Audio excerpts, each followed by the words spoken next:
жителей Республики Саха-Якутия, разных слоев, разных уголках нашей республики. Народ поддерживает представительство народа в парламенте республики. И сегодня решено провести первое расширенное собрание общественности и, значит, принять ряд выводов, мер по дальнейшему расширению движения и влиянию в этот процесс от имени общественности, жителей и народа. Разрешите предоставить слово Ивану Ивановичу Шамаеву, организатору этого движения.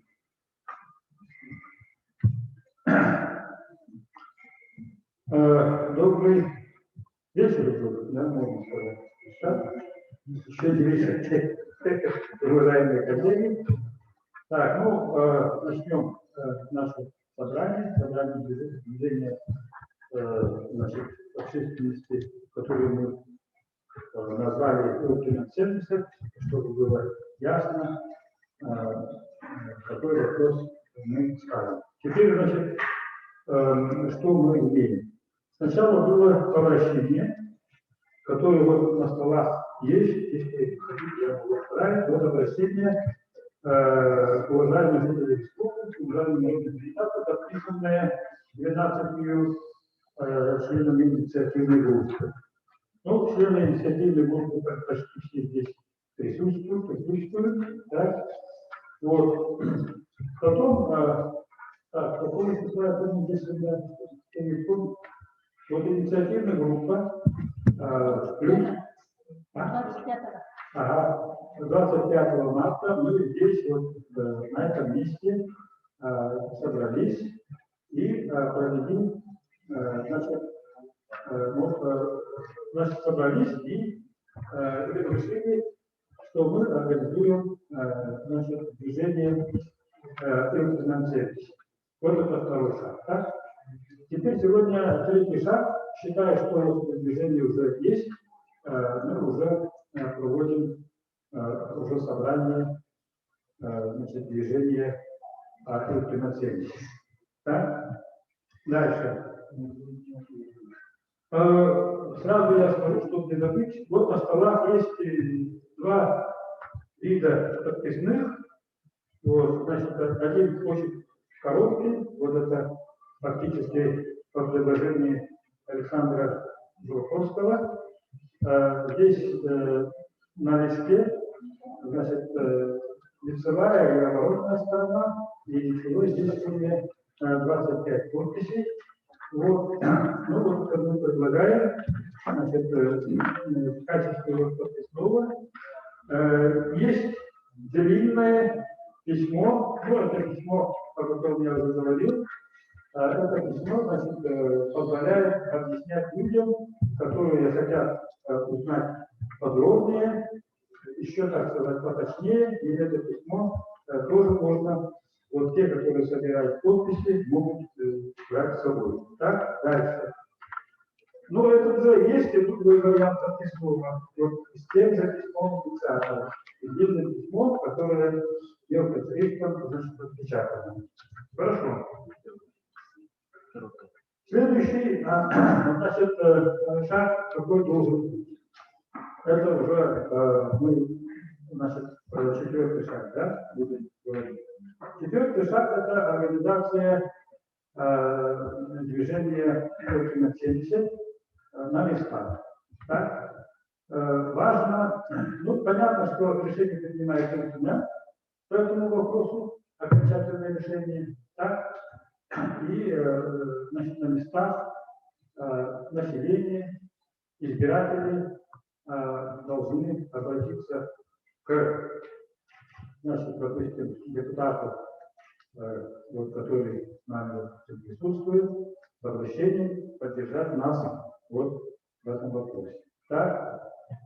Дальше вот это обращение, значит, и сейчас вот эти группы, ну, немногочисленные, организованы 4 вильнюсских, 5 заречных, 3 центральных, 3 центральные я имею в виду, значит, Сандаласские, Намские и горные вузы. Значит, организована группа, значит, еще и в других северных вузах и промышленных вузах. Но они, надо признать, такие пока некоторые очень маленькие. Так? Вот. Теперь, значит, следующий шаг должен быть такой. Ну, следующий шаг должен быть такой, что на местах люди должны написать обращение сами своим депутатам. Повторяюсь, так? Вот. И там сначала, вначале они не могут собрать много подписей, ну, 10 подписей, 5 подписей ради бога, так? И они направляют документ председателя собрания и отправляют, значит, по своему депутату, которого они избрали. Можно вот партии, можно председателю одномандатности. Так? И еще там же обращается, давайте мы соберем подписи. Ну, сотнями, тысячами соберем подписи. Это вот следующий ход, который он еще и не начал. Так, вот текст, только мы как бы готовим. Так? Теперь, какие вузы обратились к своим депутатам? Это, во-первых, Мигель Кандалас, авторы письма, здесь присутствуют. Так? Ответ есть, даже, значит, ответ имеется документ на письмо, значит, наших товарищей, значит, в документ. Ну и они обратились к своим депутатам. Так, следующее письмо есть письмо Вильнюсской группы, так, инициативной. Ну, там очень, значит, большая группа Вильнюсских. Вот, и потом, значит, написали Верхневильнюсцы. Так, это письмо просто я не успеваю распространить. Так, готовят сиротинцы, но пока, по-моему, подписи еще не сумели еще собрать. Вот, готовят письмо Мирнинский вуз. Вот, ну вот, значит, такая ситуация. То есть Мирнинцы один вариант письма подготовили, но надо еще текстом еще работать. Да? Ну, да, теперь, как мы, значит, видим сегодняшнюю нашу работу? Сегодня, значит, вот в таком, так сказать, достаточно солидном формате мы встречаемся впервые. И хотелось бы все-таки, значит, высказать мнение. Здесь, значит, многие считают, что нас сохранит 70, это количество депутатов, но присутствуют и те, которые, значит, считают, что можно меньше депутатов. Пусть и они присутствуют. Да? Вот. Ну и дальше, чтобы я не буду, наверное, выступать по сути вопроса, потому что многие об этом будут говорить. И, ну, вот принимал я участие в написании этого текста. Вообще, я выступал по этому вопросу.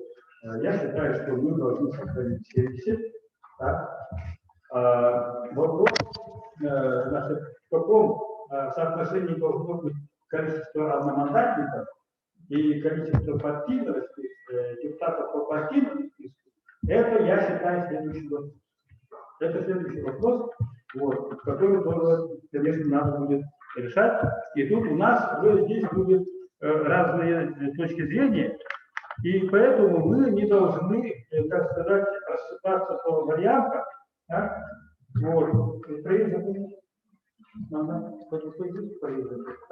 Я хотел обратить внимание на одно обстоятельство. Вот проект закона по ДП есть, я разглаживал.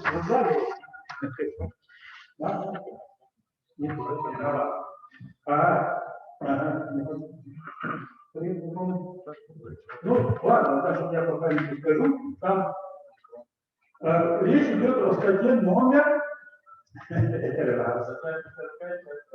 Да, И вот там, значит, пишется, что, значит, там прописано, что всего должно быть депутатов 48. Там это результат работы рабочей комиссии под руководством Еремеева, депутата Еремеева.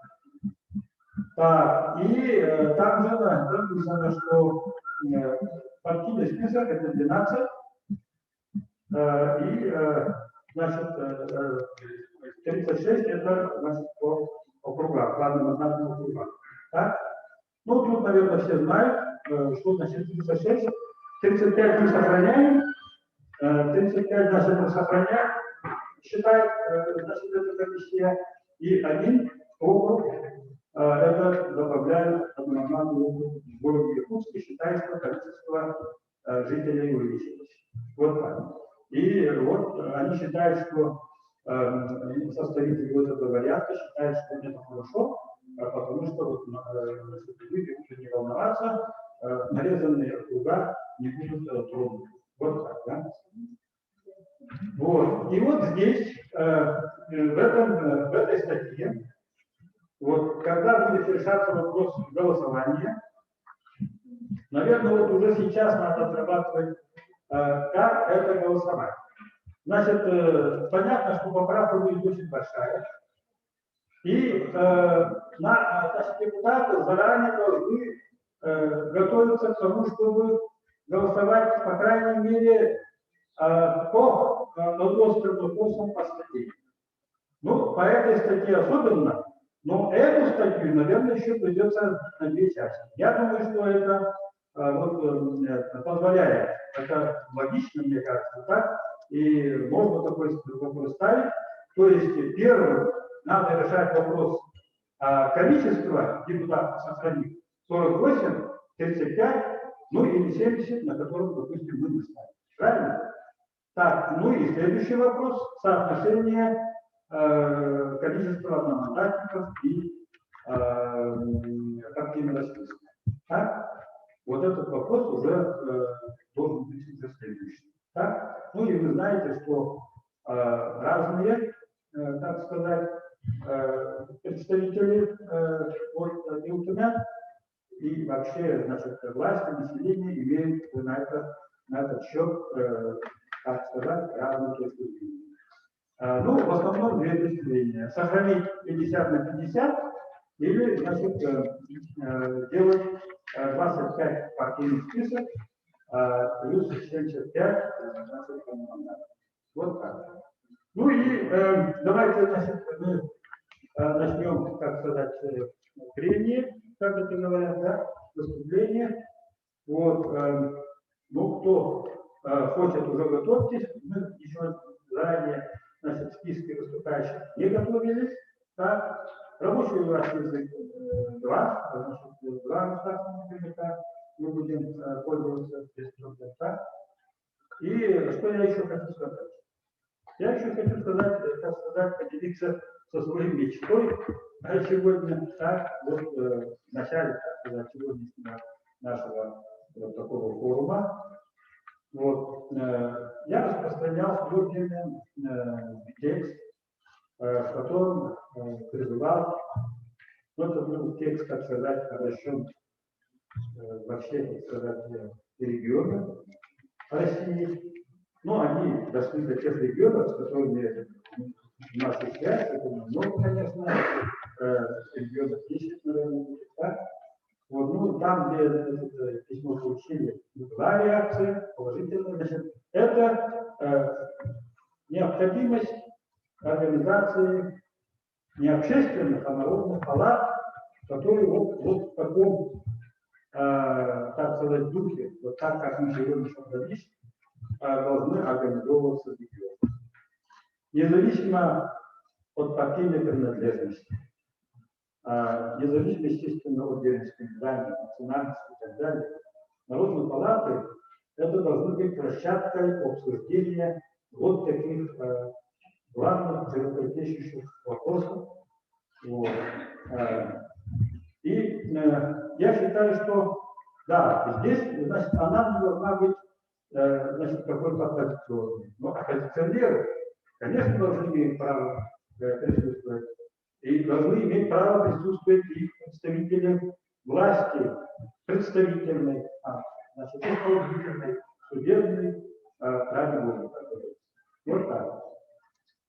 Ну вот, и, например, вот если у нас сегодня вот этот наш форум будет иметь, ну, так сказать, завершиться с таким результатом, что вот мы будем садиться, что поговорили, разговаривали по сути, то это уже будет, можно считать, так сказать, ну, открывается возможность для организации Народной палаты в Республике Саха-Якутия. Вот это, значит, была моя мечта. Так, ну, теперь приступаем к прениям, возвращаемся к каждому вопросу. Вот тем пример, каким он должен быть, кто хочет выступить сразу. Иван Иванович, у меня вопрос. Если так, то письмо мне... Вопрос можно? Ага. Иван Иванович, скажите, пожалуйста, вот какая-то предварительная работа с политическими партиями, фракциями парламента проводилась или нет? И кто сегодня присутствует в этом зале представителей политических партий? Отличный вопрос. Так, значит, как вы видите, да, вот в этом письме подписали председатель фракции партии «Справедливая Россия» Григорий Якутович. Подписал Парафин Григорий Павлович, председатель фракции УТП. То есть мы будем считать, что две партии, видимо, в основном все-таки будут поддерживать. Так? Я знаю, что члены коммунистической партии, КПРФ, они тоже поддерживают значит, тезис части 70 депутатов. Так? Но пока значит, нам не удалось получить организованного, допустим, от председателя фракции мне не удалось получить подпись, так? Вот, но тем не менее, значит, часть коммунистов поддерживает. Ну, здесь присутствуют члены партии. Вот мы приглашали, значит, ЛДПРовцев, так, и приглашали партию РОСТа. Нет, значит, они пришли сами, большое спасибо, так, вот, очень хорошо. Так, КПРФ, значит, должна подойти. Вы здесь, да? Да. О, как хорошо, значит, вот, Роза. Ага, солнышко. Ага.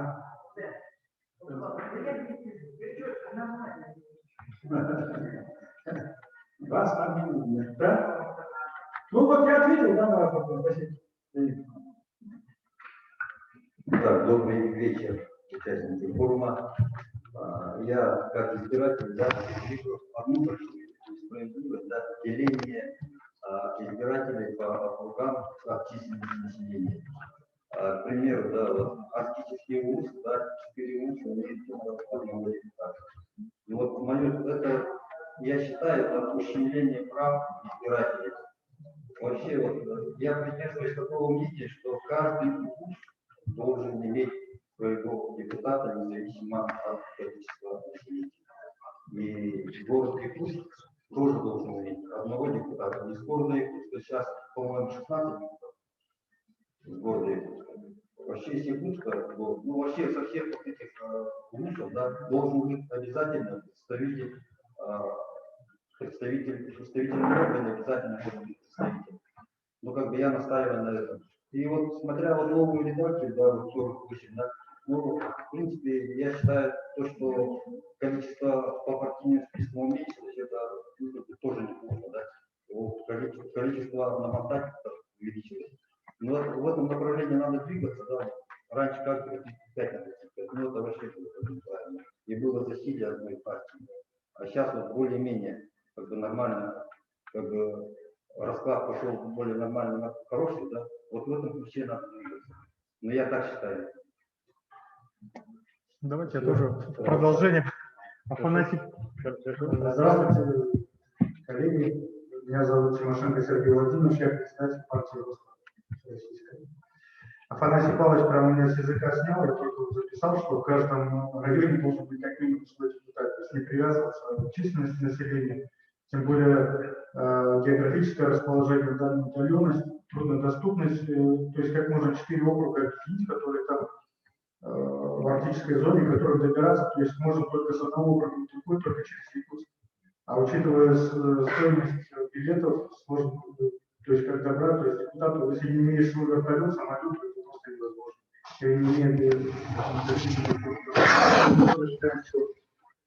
в каждом районе должен быть свой депутат, вне зависимости от численности населения. Плюс в Жатае свой депутат, и плюс от Якутска это уже получается 36 одномандатных округов как минимум. То есть, ну, в Якутске по численности населения можно там, ну, 5 депутатов тогда. Да, максимум. А остальные уже тогда по пропорциональной системе. То есть вот это наше видение такое. То есть и работа не зависит от количества депутатов, то есть уменьшения, да, а скорее зависит от качества депутатов. То есть наше видение еще такое, что не знаю, как вот у нас это принято или нет, но от района баллотироваться необходимо, чтобы человек, проживающий в этом районе, который будет действительно представлять этот район и отстаивать интересы жителей этого района, а не так, как в Якутске назначили, вот ты будешь представлять этот район. Они ну, там ни разу не было, там все равно какие чаяния людей, проживающих в этом районе. Вот это наше видение такое, наша партия. Добрый вечер.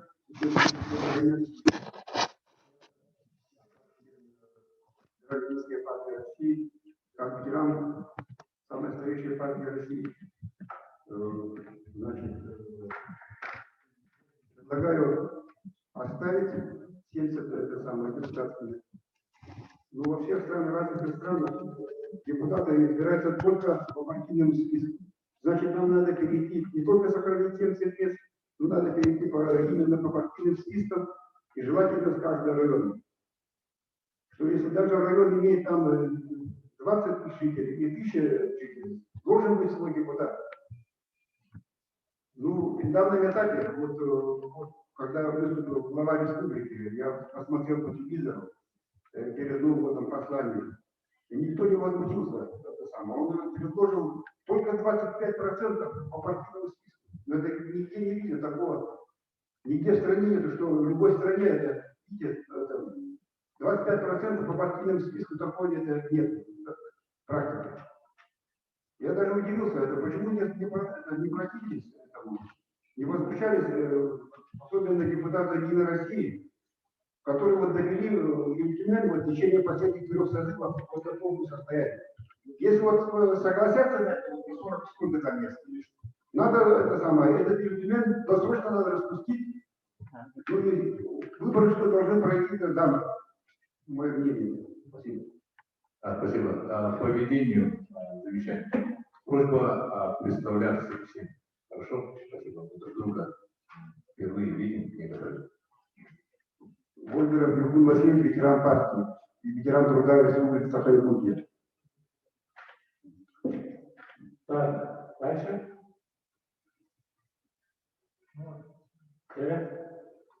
Борисович. Веденскин Борисович, депутат 3-4 созыва. Ну, вообще-то я уже давно на эту тему выступаю и говорил. Понимаете, вот надо абстрагироваться от каких-то личностных характеристик, нынешнего состава, плохой, хороший состав и тому подобное. Мы все-таки говорим о законодательном органе. Вне зависимости, кто сегодня является депутатом и кто будет завтра депутатами избраны. Это решит в конце концов избиратель. Мы должны подходить все-таки с теоретической точки зрения. И вот здесь, уважаемые инициаторы, вы, конечно, молодцы, что собрались, потому что этот вопрос должен действительно не только в рамках ДБ-1 и только его, наверное, обсуждаться, поэтому я благодарен вам за приглашение, но в то же время я все-таки, Иван Иванович, наверное, не соглашусь с вами, что этот вопрос надо вот так делить. Сначала давайте 70 человек и все. Ведь вот когда берешь вот эту бумагу, в которой есть обоснование, да, единственное обоснование, которое здесь записано, Это, знаете, что тут написано, не секрет, что в настоящее время исполнительная власть субъектов находится под огромным давлением федерального центра. То есть в данном случае, когда вы предлагаете сохранить численность 70 человек, причина в чем? Федералы давят, нам надо защищаться, чем больше будет у нас депутатов, тем труднее будет их продавить. Ну, чем больше народу, тем больше каждого по отдельности сломать. Было бы их 1000, было бы еще вообще шикарно. Было бы 100 тысяч депутатов ЛКМН, фиг бы продавили бы федералы нас. Понимаете, вот с такой точки зрения логики рассуждений нельзя подходить. Абсолютно. Поэтому я всегда объяснял и говорил, что парламентаризм должен постепенно развиваться в нашей республике. В свое время, в третьем созыве, когда мы были, я тоже выступал как депутат и говорил о том, что переход, тогда, помните, принимали решение о том, что следующий 4-й созыв будет приниматься 50% на партийной основе, 50% по одномандатным округам.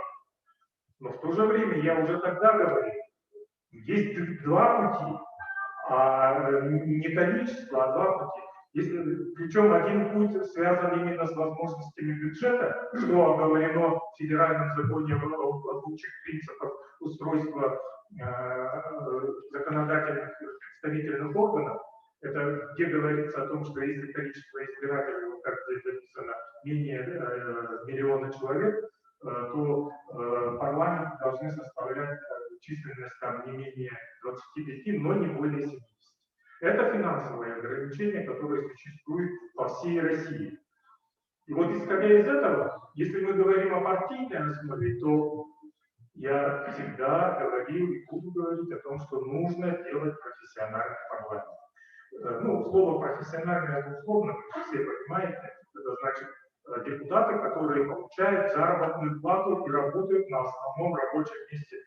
Приходят в 9 утра и как минимум до 6 должны отработать, представлять интересы, заниматься законодательными вещами. Вот это логично, это вот идеальная ситуация. Но в данном случае действует финансовое ограничение, что мы там, допустим, 100 человек содержать за счет бюджета не можем, если у нас количество меньше избирателей. Второй путь, который мы можем сегодня говорить, это вопрос, связанный действительно, что наша республика большая, мы особенные. Именно за счет большой территории людям сложно добираться, сложно встречаться с избирателями. Арктические улусы сегодня действительно у нас представлены всего лишь одним депутатом, который избран по одномандатному, допустим, большому арктическому округу. Вот. И конечно, есть большое желание у большинства людей вернуться к тому, чтобы было 35 одномандатников, которые представляли и Аллаеву, и Анавар, и Оленев и дальше. Такое возможно, но в этом случае мы действительно не сможем говорить о профессиональном парламенте, потому что действительно финансовая нагрузка будет достаточно высока. И вот моя личная точка зрения на сегодняшний день, все-таки вот с тех времен, со времен 3-го созыва прошло уже работа заканчивает очередной 3-й созыв по очереди Государственного собрания ЛКМН, и все-таки мы должны перешагнуть через наши опасения и страхи, и все-таки двинуться к партийной системе формирования парламента, работающего на профессиональной основе. И то, что предложил Айсен Сергеевич Николаев и Илгархан вот перед Новым годом, на самом деле это какой-то вообще нонсенс, это билиберда. То есть он говорит, давайте мы сократим до 48, из них всего лишь четверть будет избираться по партийным спискам, остальные одномандатники. Но это он говорит с точки сиюминутной выгоды для того, чтобы обеспечить опять конституционное большинство депутатов Единой России, потому что понятно, что по партийным спискам они не наберут 50%, поэтому лучше сократить количество депутатов, собираемых по партийным, избираемых по партийным спискам, и за счет одномандатников увеличить долю депутатов от Единой России. В таком смысле сегодняшний парламент не существует. Если бы сегодня весь ЮКМ, если бы сегодня 70 человек избирались по партийным спискам, то Единая Россия имела бы, извините меня, не 50 с лишним, 52, да, сейчас мандаты, кажется, у единороссов. Они имели бы всего лишь 36 мандатов. Вы понимаете? На самом деле, если мы будем рассуждать о сиюминутной ситуации, то для того, чтобы разрушить монополию Единой России, нужно голосовать и избирать только по партийным спискам. И здесь даже чисто утилитарные вещи. Ну, понимаете, одномандатников найти очень сложно. Одномандатников единороссов всегда найти. Уважаемых людей, директоров крупных предприятий, директоров уважаемых государственных крупных учреждений в вузах. Все равно они будут единороссами. Одномандатники, самовыдвиженцы или из других партий, ну согласитесь, теоретически и практически можно избрать только максимум в Якутске, в Нерюнгри, ну, может быть, еще в Нерюнгри. В остальных будут единороссы, это правда сегодняшней жизни. Поэтому я все-таки предлагаю рассуждать с теоретической точки зрения, а не просто с комической. И все-таки поставить перед собой четкую цель, а чего мы хотим как общественность добиться от этого. А я считаю, что мы должны добиться, знаете чего? Для того, чтобы Ил-Тумен был самостоятельным. А что такое самостоятельность Ил-Тумена? Это когда депутаты не являются директорами крупных предприятий. Даже не обязательно, чтобы они были в госучреждениях. Ну, возьмем Алиша Давидовича Мамедова. Шикарный, классный человек, патриот республики. Много делает для Хангаласского вуза. Но, извините меня, это Якутцемент. А цемент куда поставляется? На государственные стройки. И как он заикнется против Единой России, будучи депутатом, генеральным директором? А вот если бы ему бы сказали, Алиша Давидович, вот ты выставился по Хангаласскому вузу, вот ты сейчас получаешь заработную плату 1,5 миллиона в месяц, но ты должен будешь оставить это кресло и пойти работать за 80, 90 или 100 тысяч рублей заработную плату в Ил-Тумене 5 лет работать там с утра до вечера. Я думаю, что Алиса Давидович почесал, да и сказал: ой, ребята, я и так помогаю родному вузу республики, лучше я директором посижу за 1,5 миллиона рублей. Согласитесь? И вот даже вот возьмем сейчас, умер наш уважаемый Владимир Михайлович, член по арктическим вузам. Кого сейчас назначили депутатом? Знаете? Кого? Нет, она переучилась на геолога, она работает в государственном предприятии, там, геологический кадастр или там, информационный, республиканское предприятие. Ну как она может что-то делать? Может, классный человек, хороший человек. Но что она сделает? Бесполезно. Поэтому еще раз, вот ту цель, которую мы сейчас преследуем, чтобы законодательная власть республики стала защитницей интересов республики в сложное время. И здесь я тоже согласен с тем, что федеральный центр слишком давит на регионы.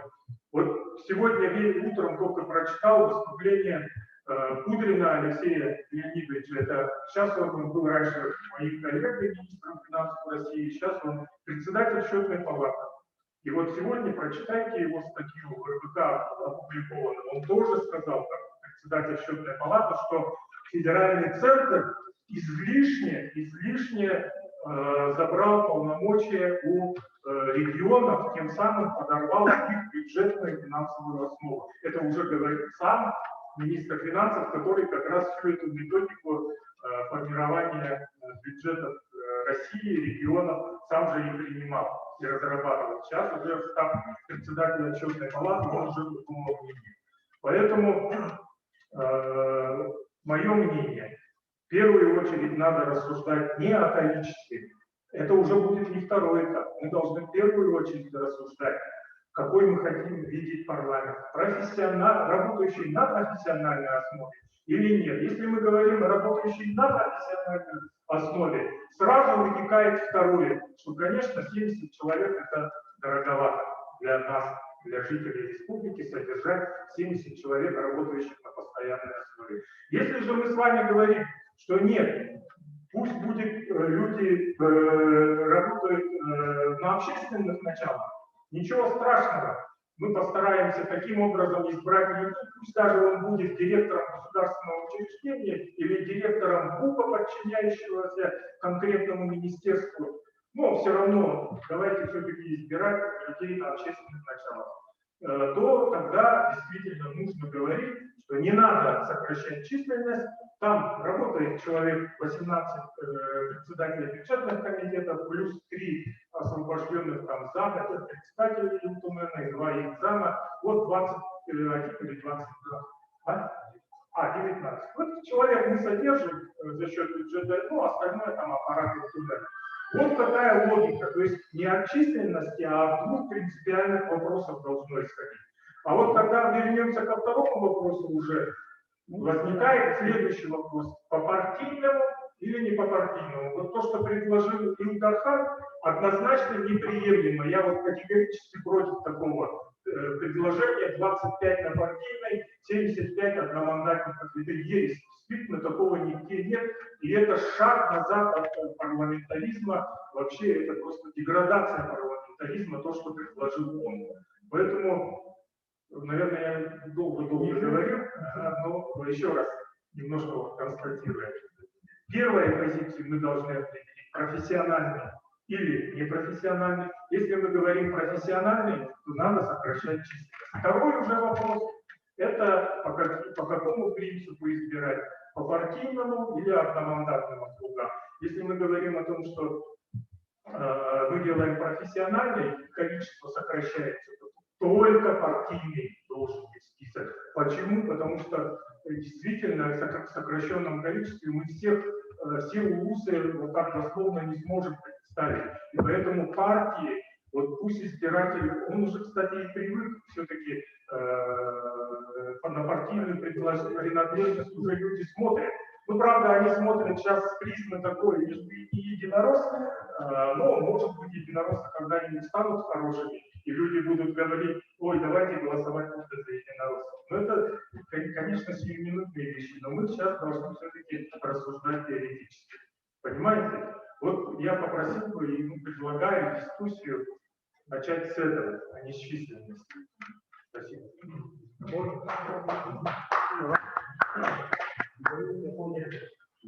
Вопрос? Нет, я продолжаю ваше мнение.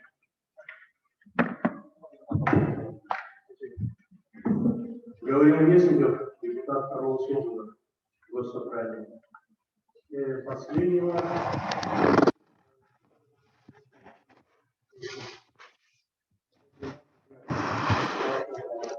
работы по однопалатной системе.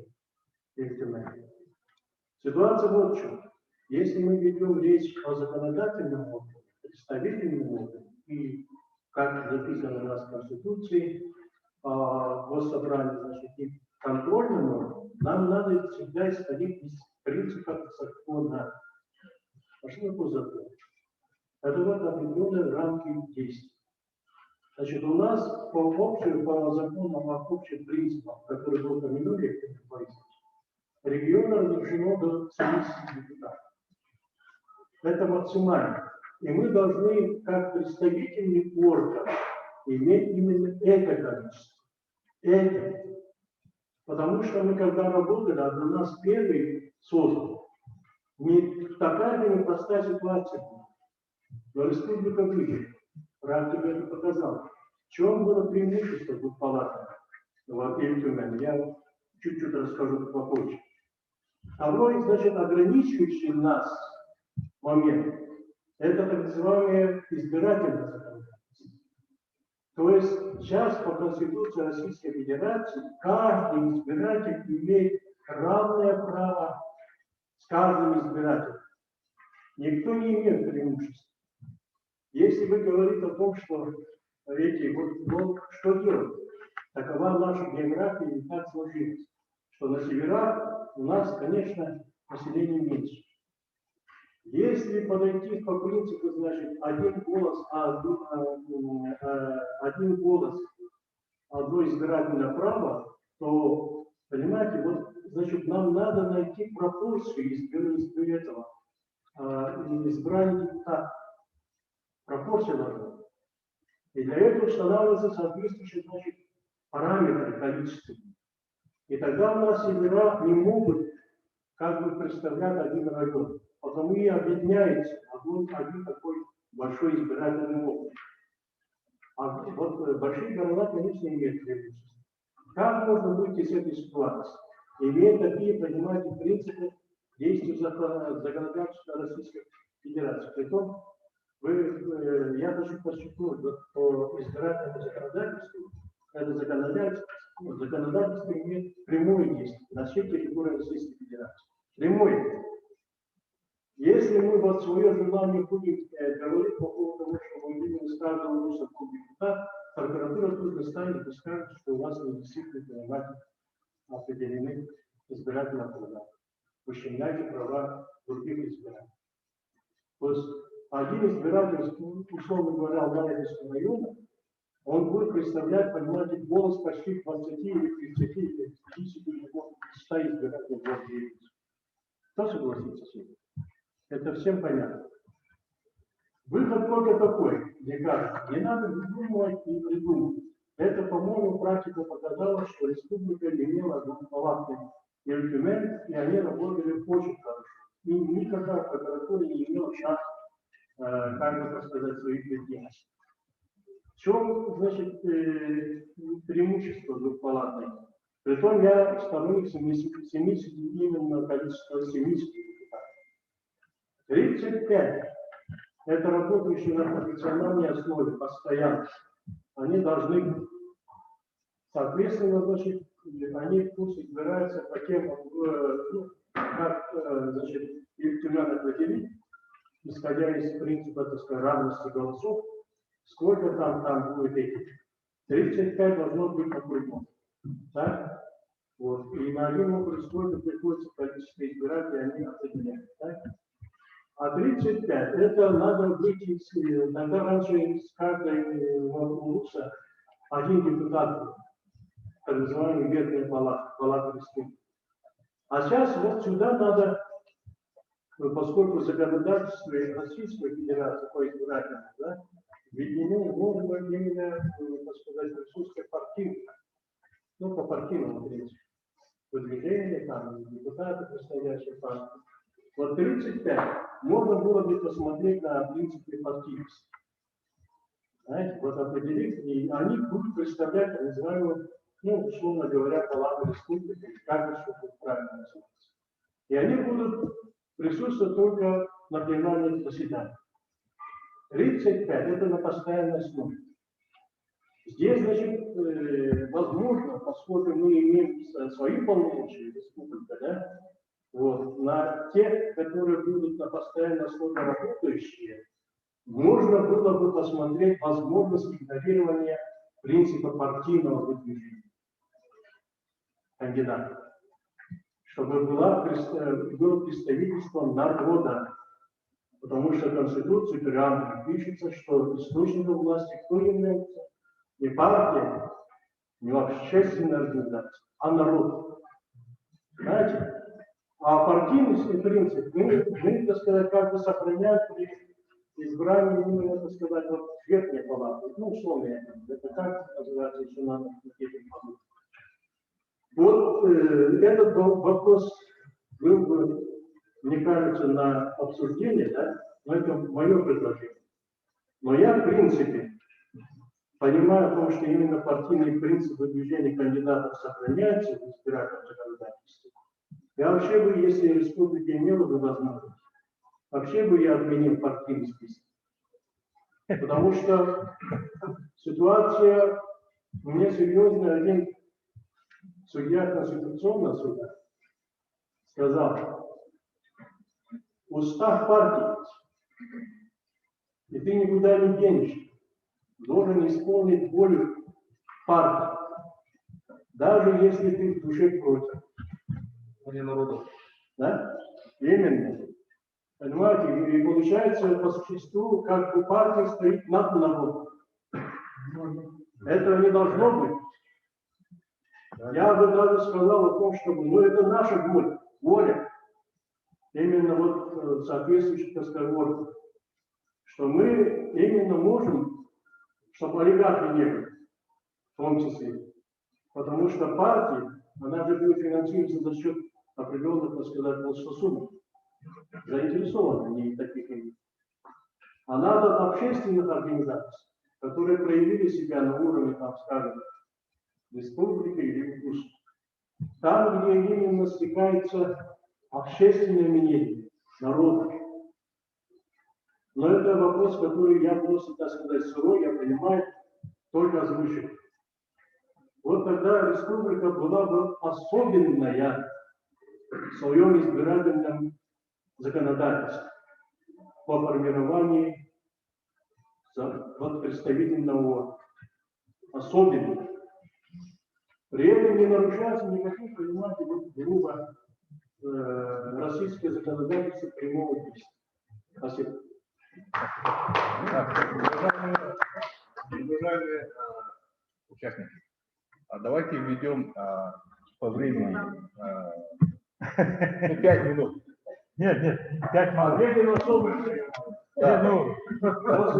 Нет, детали реально не надо. Поэтому, давайте внутренний сектор. Я постараюсь. Это так уже быстрее. Мне хорошо получилось. Здесь как раз депутат второго созыва выступал. У нас действительно же это вторая крупная реформа парламента, которая намечается. Первая у нас была, конечно, 20 лет назад, когда двухпалатный парламент, еще палат. И у нас тогда по факту был профессиональный парламент, нижняя палата, и было представительный парламент, была верхняя палата. Почему-то тогда решили, что эта формула плохая не работает, и превратили в палатный большой парламент, и видно, что он неэффективен, нам нужен профессиональный парламент. Профессиональный парламент – это парламент, в котором депутат работает постоянно за зарплату, и, собственно, ничем, кроме законотворчества, не занят. Ну, и типа он будет гораздо лучше, гораздо качественнее законы принимать, и гораздо ответственнее относиться к ситуации законотворчества цели. У нас есть пример профессионального парламента. У нас Государственная Дума Российской Федерации работает полностью по профессиональному парламенту. И что там сидят боксеры, там сидят гимнасты, спортсмены, и какие законы они принимают, мы с вами знаем. Закон про собак, после которого содержание одной собаки в городе Якутске обходится больше, чем минимальный прожиточный уровень. Или закон о региональном мусорном операторе, после которого мы сидим с мертвым бытовыми отходами и не знаем, что делать, потому что их существование в пределах Садового кольца профессиональные депутаты не знают. То, что человек получает зарплату, не делает его профессионалом. Первый и важный момент. Поэтому это абсолютно искусственное натягивание на голову. Второе. Ждать, что после реформы и превращения парламента в профессиональный, в него начнут избираться не профессиональные юристы, профессиональные экономисты, которые будут отвечать качественно на компанию, значит, не приходится. Во-первых, избираться будут те, кто найдет деньги, а вхождение в парламент возрастет многократно, сокращение количества избирательных округов подразумевает увеличение количества избирателей на тех кругах, которые останутся, или будут нарезаны. То есть надо будет охватить гораздо больше аудиторию внимания в рамках избирательного цикла, надо будет гораздо больше денег потратить на избирательную кампанию, увеличится объем разъездов, и таким образом общественники яркие, да, то есть люди, не имеющие больших капиталов, в этот парламент не попадут, если только зарегистрировали станет человеку, предпринимателю, олигарху, который будет конфликтом. То есть речь идет о монетизации мандата. Он будет дороже, он будет менее доступен представителям именно народа, ну, в него смогут лучше попадать люди. Генералы не пойдут, да? Директора предприятий, которые сегодня многотысячная зарплата, у которых реальные ресурсы, финансовые, людские, они не пойдут. Но они будут выставлять от своих предприятий вторичных, малоизвестных людей, может быть, слегка известных людей, будут полностью спонсировать им компанию, люди будут закрыты. Все равно они будут заниматься тем же, чем занимаются парламент многие депутаты, они будут заниматься лоббированием интересов своих предприятий. Поэтому это тоже не показатель профессиональности.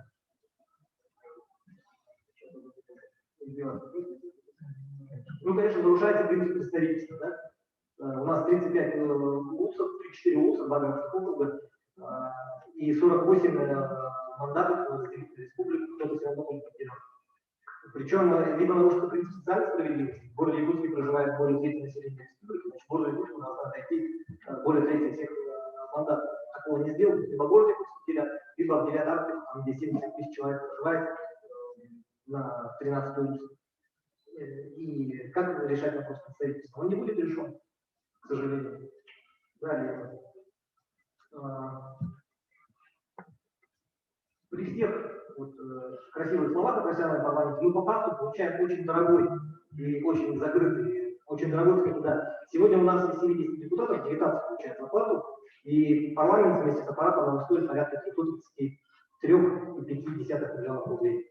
Это до последней корректировки было, может быть, сейчас цифры изменились, но когда я смотрел, было 3,5 миллионов рублей. Это дорого. Профессиональный полностью парламент, где все будут получать зарплату, и аппарат, конечно, сократится, но незначительно. Будет обходиться республике уже в 650-670 миллионов рублей, если не больше. Он просто вырастет в содержании, потому что надо платить людям. Депутаты имеют статус на уровне министра и зарплата у него соответствующая. Просто будет очень дорогое обслуживание. Это будет только закрытый этап для обслуживания интересов власти имущих, как мне представляется. Если хотите реальный парламент, профессиональный, который будет работать за интерес людей, делайте по-другому. Во-первых, 5 способов сделать текущий парламент профессиональным. Во-первых, примите закон о наказах избирателей, чтобы и обещания, которые кандидаты дают в период выборов, и последующие наказы от населения должным образом оформленные принимались к исполнению. У нас сегодня депутат выбрался, и все, трава не растет. Захочет он, будет встречаться с избирателями, захочет, не будет. Второе. Внесите изменения в закон о статусе депутата, пропишите процедуру отзыва. Сегодня невозможно отозвать даже осужденного. Депутат, будучи осужденным, даже отбывая наказание в местах лишения свободы, остается депутатом до конца срока, и при одном только случае может быть лишен статуса. Если законодательное собрание проголосует за отзыв у него мандата. Все, прокуратура выходит, и вот вас, депутата, последний, забыл фамилию, которого за взятку в натуре осудили. Вот обвинительный приговор. Человек признан виновным в коррупционном действии, получили взятку. Все, снимайте с ним статус. Нет. Помните, как господин Наговицын, лидер бывшей фракции «Единая Россия» заявил: если мы сегодня в него мандат отзовем, завтра в любую из наших дверей подключаться. Представляете уровень? Представляете уровень этот парламентарий, уровень депутатов «Единой России». Нельзя отзывать парламент, завтра за нами придут. Нельзя отзывать мандат. Вот поэтому хотите, чтобы парламент был профессиональный, пусть депутат боится, что его могут позвать. Причем желательно народным введите процедуру отзыва народных депутатов. Третье. Контрольные функции. Сегодня парламент натуральным образом кастрирован. Я помню парламент второго созыва, я его застал.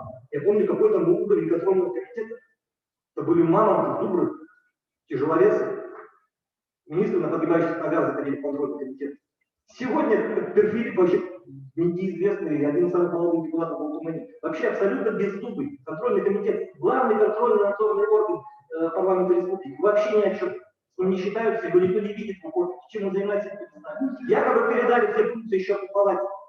Счетная палата полностью, на мой взгляд, интересна органов власти. Не всегда все хорошо. Если находят только исключительно формальные нарушения, которые связаны с передвижкой законодательства, нарушением бюджетного кодекса. Все. Хищения они не усматривают в упор. Четвертый момент. Введите квотирование. Пусть ни одна партия не может иметь законодательным образом закрепить больше 35% мандатов в парламенте. Таким образом, партии же все-таки действительно живут партийной дисциплиной, действуют на основании своих уставов. Таким образом, у нас не будет парламент, подчиненный не воле народа, а исключительно партийной дисциплине. Ну и пятый момент. Простите процедуру сбора подписей. Сегодня накрутили так, что надо на одном участке собирать до 800 подписей. И у нас нет вообще самовыдвижения. Вообще. Люди просто не проходят. И невозможно собрать этот коэффициент. Я уж про Госдуму даже молчу. На Госдуму настолько усложнили процедуру сбора подписей, что господин Борисов, Андрей Александрович, действующий госсовет, при всей поддержке Домправительства номер 1 всего административного ресурса, даже он не смог собрать подписи, чтобы зарегистрироваться кандидатом самовыдвиженца в 2016 году. Вот, хотите профессиональный парламент, который будет действовать в интересах народа, делайте вот эти 5 вещей. Но нет же, идут другим путем. Превращают парламент в дорогое содержание, законодательную штамповочную машинку при администрации главы правительства. И мне видится, я считаю, что ни в коем случае, конечно, нельзя на это соглашаться, нельзя покупаться на красивые словосочетания профессиональных парламентов. Профессиональный парламент Госдумы, мы видим, что по количеству. По количеству, ну, у нас же сегодня фактически почему 70 человек? Потому что произошло слияние двух палат. 35 плюс 5. 35 был профессиональный нижний парламент, 35 верхний палат, представительный орган. В сегодняшнем варианте мы идем по верхней пробке, есть же федеральные ограничения по количеству депутатов. Вот мы идем по верхней пробке, у нас ровно столько, сколько позволяет федеральный закон. Меньше можно, конечно, но почему меньше? У нас большая республика, она территориально большая. Нам нужно большое количество депутатов не потому, что мы их хотим, чтобы у нас было много мандатоносцев, а потому что необходимо обеспечить представительство. В этом же причина. Спасибо. 19 работает на постоянной основе, а остальные обеспечивают представительство. Спасибо. Еще раз, коллеги, у нас уже 6 часов, выступили только 3 учителей, а все хотят. Поэтому чуть быстрее, пожалуйста, да? И формулируйте, пожалуйста, предложение по четче. Сейчас я слово предоставляю Антону. Я красиво говорю. Значит, я 1-3 слушаю, как раз я успел поработать в профессиональной школе в Нижней Палате 1-го отделения. Да? И в 3-м слушали, это единственный, я думаю, нормальный парламент у нас под руководством Тимофея Семеновича, который действительно вел свою собственную политику и вел, как говорится, ну, с властью разговаривал на радио. Так вот, нам надо в первую очередь понять, вот для чего эти изменения? Ну, вопрос. А ответ очень простой. Тенденцию видят, товарищи. Какая тенденция у нас? Значит, падение авторитета Единой России. Правильно? Значит, вот сейчас выборы пройдут осенние, потом еще одни выборы пройдут. А если мы выбирать будем главу, правильно? Потом мы будем выбирать через 2 года, да? 2,5 года. И вот там уже, значит, это падение вот это Единой России достигнет своего определенного, значит, точки, минимума. И тут же умные люди сидят, они четко понимают, что при сохранении такого количества депутатов по партийным спискам, они окажутся, значит, грубо говоря, в одном месте, правильно? И поэтому сейчас думаю, как бы это сделать-то, действительно. По одномандатникам они там сумеют, как его, ну, закреплять за каждым участком олигархом местного какого-то, ну, предприятия, поэтому там они возьмут. А тут по партийным спискам могут проиграть, там где других партий могут быть. И поэтому они хотят уменьшить 29. Вот главная цель. И поэтому вопрос семейский, почему я вот тоже хочу, вот, пришел на это совещание, и хочу, чтобы 70 все осталось, чтобы вот эта партийная часть, чтобы сохранилась. Понимаете, да? И мы должны, если нормально будем работать, то, вот как я сказал, то по партийным спискам у нас попадет больше идей, чем единоросов. Понимаете, да? И тогда парламент идет. Когда парламент становится абсолютно управляемым. Вот я свидетель сижу, я первый вот человек, который вышел с Единой России, оставив там это самое, как его, с партией.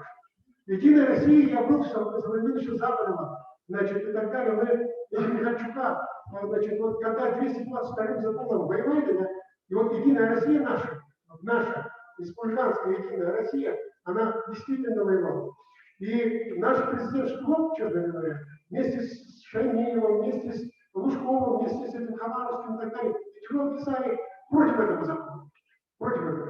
Я лично вот под командованием Западова ходил по России в гостинице и собирал подписи вот тех регионов, которые голосовали против 215 закона. Это супер закон, если не больше. То есть одним законом они изменили тысячи законов, значит, поправки сделали. И отобрали все полностью с этих регионов, даже лишние законы. Я не говорю о двух ключах, принципах и так далее, которые они полностью забрали. Весь лесной флот, весь негр, оставив только нам что, значит, играть куда песок и так далее. Вот тогда они придумали вот этот механизм. Они заставили всех глав регионов, значит, да, вступить в эту Единую Россию. Когда главная исполнительная власть входит в этот парламент, туда входят все уже, за ними, всех руководителей всех пунктов, всех, значит, учреждений, всех уникальных предприятий, понимаете, да, все туда вошли, все директора школы. И когда мы взяли административную власть, захватили, да, полностью, это партия, она и тогда выдвинула идею о 10%. Конечно, они там почти столько забрали, сейчас надо было изучить, когда они в 95-м году полностью захватили эту самую. Так вот, смотрите, как идет голосование, еще раз, как власть захватит. Вот ты сидишь, значит, как его, руководитель фракции говорит, вот, по тем вопросам, которые повестки, сегодня собираемся. И все собираются. И говорит, по тем вопросам, основным, принципиальным вопросам голосуем так. И все. И как приказ, понимаете, да? Никто против не говорит. Если вопрос спорный, приходит, например, Шнуров и сидит перед этим самым, как депутатами. Кто, как может быть, вот, там, если кто-нибудь, я буду Алмаза, Амброса, или как далее, Алмаз Путин, какой-то голос поднимать, когда сидит сам Шнуров и смотрит, кто как голосует. И все. И самое главное, это назвали консолидированным голосованием. И когда входишь внутри, как его, приходишь в этот самый, как его, на совещание пленарное, все должны иметь это отношение. Даже у коммунистов было есть понятие принцип демократического централизма. Когда меньшинство и большинство спорят, но когда голосуют, то есть внутрипартийная дискуссия есть понятие. А тут такая дискуссия. Знаете, что сказал в свое время в этом самом в парламенте Единой России руководитель? Он прямо сказал, что парламент это не место для дискуссий. Вот так они захватили власть. И самое главное, руководство Москвы партийное, команду ДНР за этот закон так голосуете, и они так голосуют, это фракция.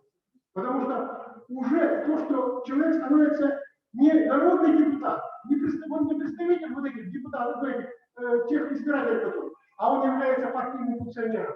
Понимаете, да? Вот на что приходит. Поэтому главная задача наша заключается в том, что демонополизировать этот, как его, власть Единой России. Вот только тогда будет нормальный у нас, как его, парламент. А пока это будет большинство, даже больше, чем конституционное большинство. Какой это парламент? Там вообще не парламент. Другие фракции вообще могут там не ходить. Понимаете, да? И просто их даже иногда не слушают. Поэтому, еще раз, самое главное, мы должны сохранить сессию. А если начинаем мы тут, там, каждому, как его, северно-арктическому улусу и так далее, ну, может, это испугает их, да? Ну, как те, кто организовал вот это мероприятие. Ну, тогда мы еще что-то пошло. Но самое главное, я думаю, предлагаю вот то, что выдвинуло это самое, как проект закона, который они выдвинули, они должны обязательно делать обоснование. Они используют два слова. Какое слово они используют? Вот я даже записал. Значит, оперативность и эффективность.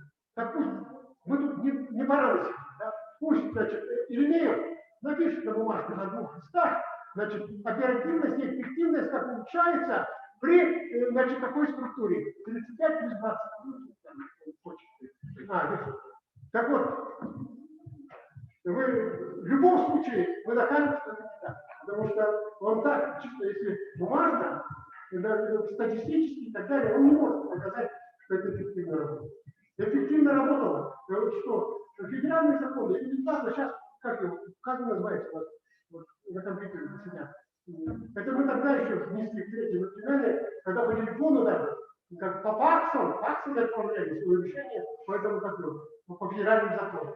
А что у нас все? Очень много своих законов, что ли? Да я не думаю, основном там сидят эти федеральные законы, правильно, да, для которых надо собираться, которые требуют время. Значит, они там... Вот. Это и тогда мы создали. И вот совет уже потом начал рассматривать. Все, какие могут быть проблемы с нашим законом? Сегодня завершила работу. Вот блок федеральных законов. Вот целая куча опытов, глядя, не читая. Вот видите, даже так. А в наше время каждый комитет свое предложение давал письменно. Значит, и по крайней мере, значит, и прикреплял к нему это самое, как видите, то, что факсом член комитета там проголосовал. Поэтому главная наша задача – это сохранить 70. Вот увидим. Я думаю, если они поймут, что вот, а ваш вот какие предложения, делайте предложения, через ваших депутатов, давайте там и так далее, то я думаю, они поймут и дадут отступной. Цель главная заключается в том, чтобы выбрать опять же управляемый парламент, а потом, значит, внести изменения о том, чтобы глава республики выбираться этим парламентом. Вот и все, о чем думали. Правильно? Главная цель, задача в стратегическом плане. Поэтому давайте, как его, мы должны требовать от народа поступить. Ну, он не может сказать, вот Единая Россия, вот это самое, как его, такие вещи написать, не будем, правильно? Поэтому, сами-то должны понимать. А народ пусть бежит, значит, о том, что хочется, и все. Значит. И тогда, в любом случае, вопрос станет, даже те депутаты, которые, я думаю, сейчас избраны, многие, наверное, хотят, чтобы старая система сохранить. Понимаете, да? Поэтому, я думаю, есть наша реальная возможность защитить. Наше время реально может защитить. Ибо сейчас у нас очередь. Меня зовут Усама Сипа, я представляю Конгресс АЗа, мне 27 лет. Я хочу остановиться на цифрах, да, которые у нас сейчас есть. На данный момент, ну, мы знаем, что в парламенте 70 депутатов, из них 47 из Единой России и 15 из остальных партий, 67% депутатов. Наверное, всем понятно, что есть корреляция между процентным соотношением доминирующей партии и развитием демократии в этом государстве. Наша цель даже не то, чтобы сделать, чтобы Единая Россия вообще не было. Да? Наша цель сделать так, чтобы в нашем парламенте была политическая конкуренция.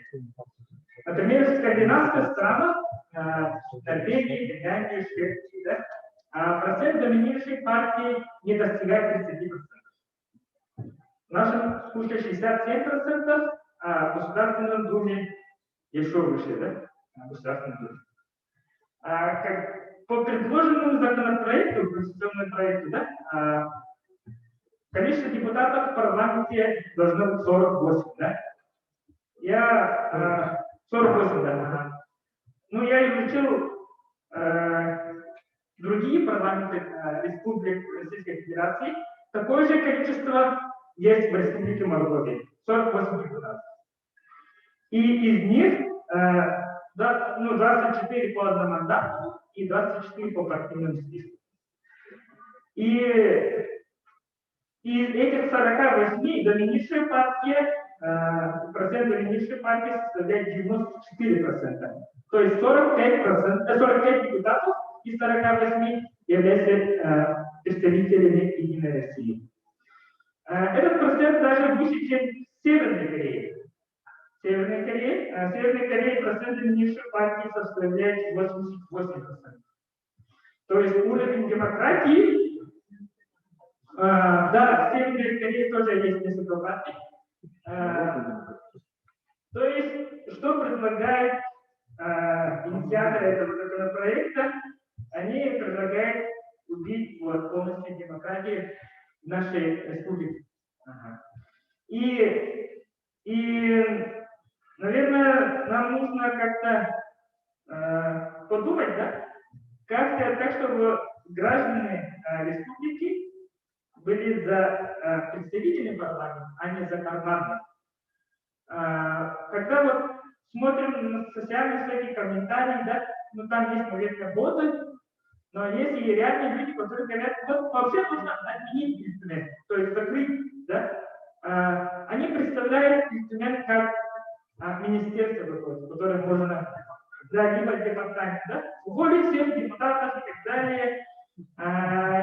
Это все выходит из того, что уровень общественного доверия, да, есть такой индекс, в России очень на низком уровне. То есть люди не доверяют политикам, политическим партиям, парламенту, но к нашему счастью, да, если мы сравним по всей России, уровень общественного доверия в Республике Саха чуть выше, да, чуть выше, чем в среднем по государству.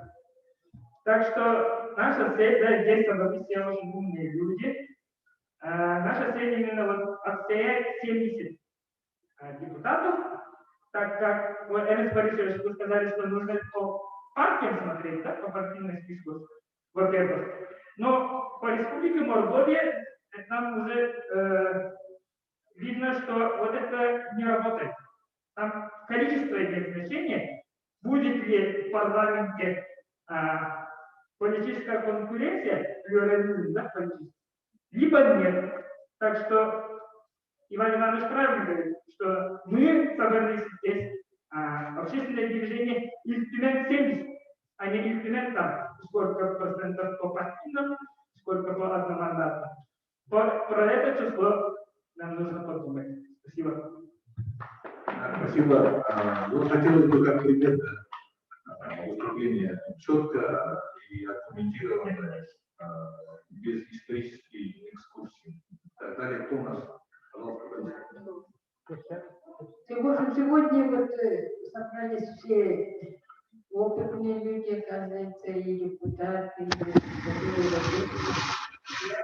пенсионер Белоногова Екатерина Геркулевна. Я представляю Светликовский улус.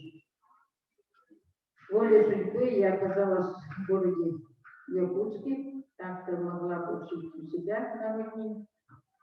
И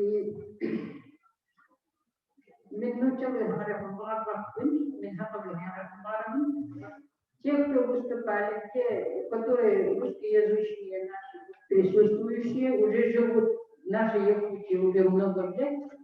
И мне кажется, они уже давно пора им понять наш язык, овладеть нашим языком. Например, все-таки историю я говорю, потому что к нам приезжали московские девчонки в стародавние времена, и они быстро, за 3 месяца, свободно говорили уже, объяснялись с нашими стариками и лечили их, и не давали нашим жителям страдать от таких тяжелых болезней. Им помогали. Вот поэтому я всегда говорю, значит, вы живете в нашей республике, будьте добры знать наш родной якутский язык, хотя бы понимать. Это было на то. Бига республика Ватигар, бига Кулатаханна, Наиригуата, Дуратакин. Это ведь он был на территория Тулахан. Он был климатической уродута. Хас градус Киехамана, Пояхе. Он учет Тохана. Ишуина была на биге республика Ватигар. Тегелоган Дахтеха Хайскотин Салатна Джарканай. Hatta agasaras salah wilayah. Ada dari bulan dan buat murah. Ada ikihinan prameslinas tohila olakan prameslinas uya nogoro betul ini. Oleh dengan bu jogja kerana karena bu jotorhan kenal profesional bu master bu itu ujuan yang baru ujuan karena wilayah itu biru ustu obat sekolah ini. Ikihina bodo nabi keo foto uster beten biesu hokon nariti lona mapuka ogunarala mesika go Vasily Alexander Vishule Davika dina hajar termino nomor rekapna он набеде укшин кине самоуправление тун комитета председателя было на оба капсите он там она не было тренер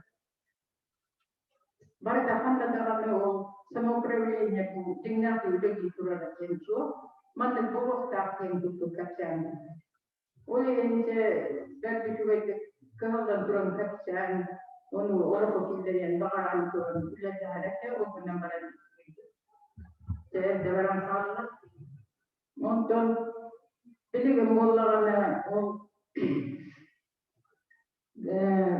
Kedon agas tu jabta ada tahtana esbare wopro kabile suwa gata wokoto de dula bujo kota ta hajja ta transport na yo struktura barata katana barata lutan duran buat buat yon jokota депутат. Переделывал эти законы. Он туннель захотел выборы, он айтақтан арчада атамат келді, бөлі нетеқта.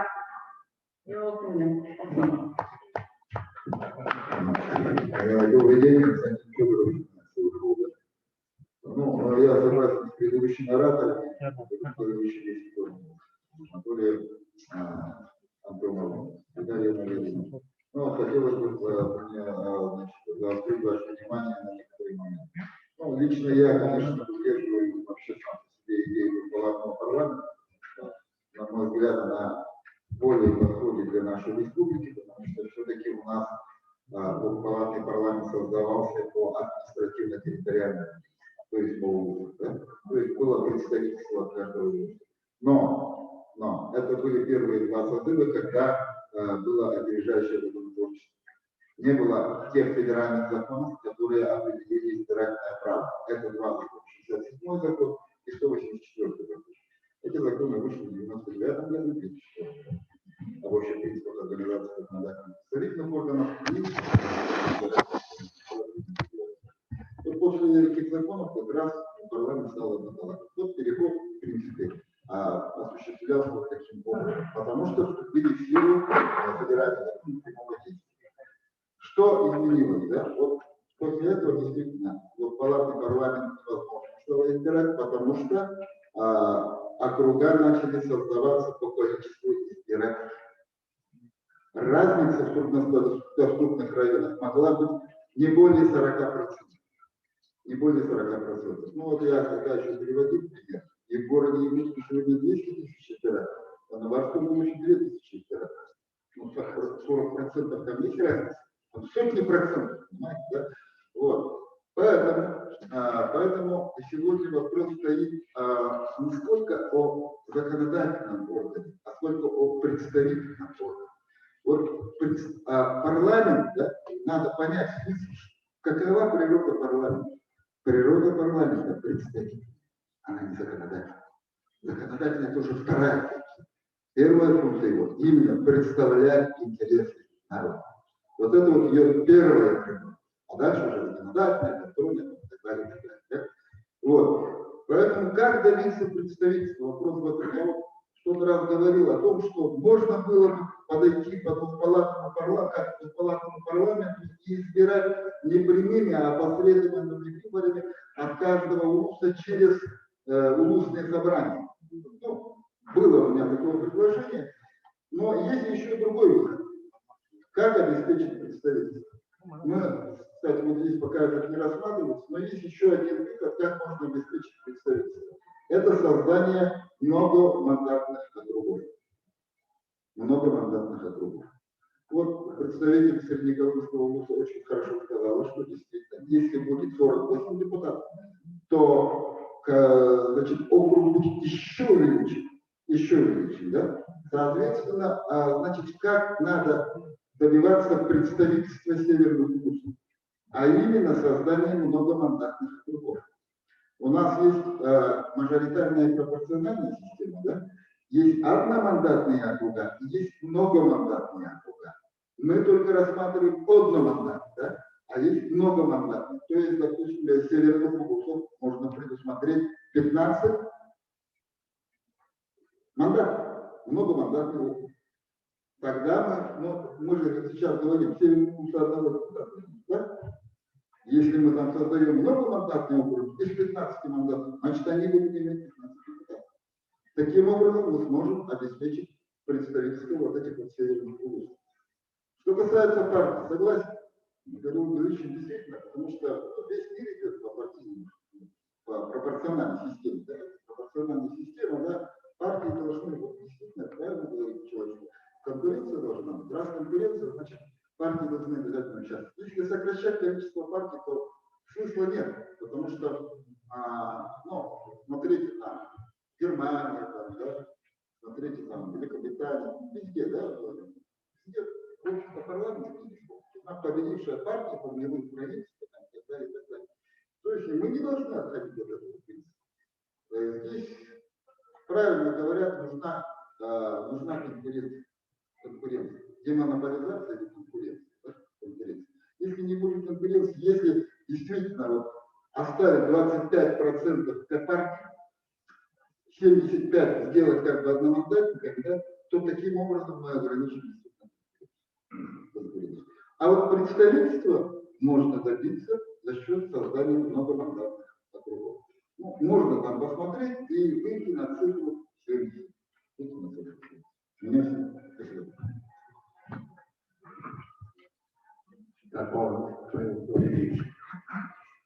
Kejadian Boston Turan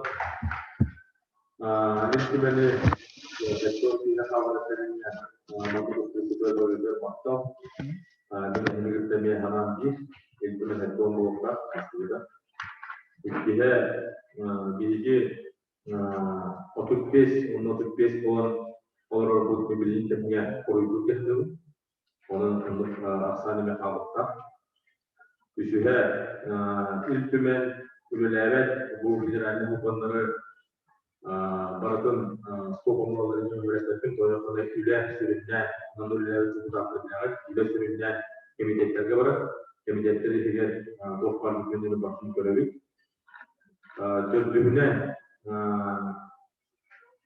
постоянниктер demek. Çünkü biz buranın biz yine bu sazıklar mı kasıt mehanetler. Birinci törüm çoğunluğu olarak kilden baran 19 kösebiyen übübeskiye ülkeden kilden hep onun ıskı etki sazığı übübeskiye profesyonelliği topluluk bilin onu kaydeden. İki törümde besihe fraksiye tarihi ilk tümenge fraksiye фракции программы достава или регламент не имеет. То есть мы можем это включить в регламент Тумена для того, чтобы понять и дать возможность другим фракциям не доминировать в Тумена, а прямо уже можем принять в регламенте Тумена ограничения по количеству членов фракции. Это уже можно сделать. В-шестых, касательно представительского функции, да, это действительно надо сохранить. Это однозначно. Почему? Потому что если взять, допустим, 90-е или начало 2000-х годов, законодательная часть, Российской Федерации, да, законодательная часть, она не совсем была зарегулирована. Сейчас очень много законов, очень много, скажем так, уже охваченных сфер, поэтому в большей степени сейчас требуется, чтобы действительно парламент был представительством.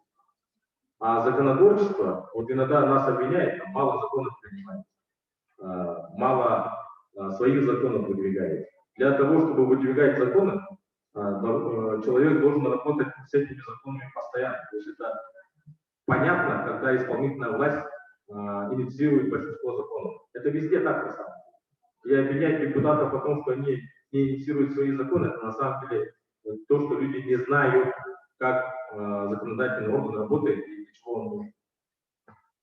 В-седьмых, на мой взгляд, попытка того, чтобы, допустим, в этом письме, да, что исполнительная власть там коварно хочет там отобрать представительство и так далее, я думаю, сталкивать ветви власти, я думаю, не стоит, а наоборот, надо говорить о том, что уже законодательная инициатива есть от самих народных депутатов.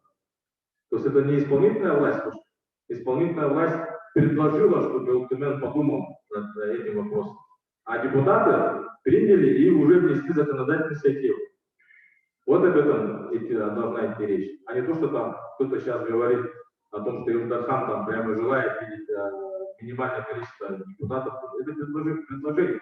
То есть самый правильный подход Ивана Ивановича повлиять на народных депутатов для того, чтобы они этот закон подкорректировали. Речь об этом идет. Илдархан не может указать законодательному органу, пусть будет 35. Депутаты принимают и влиять на народных депутатов. Сегодня у нас инициатором является 21 человек инициатор этого законопроекта.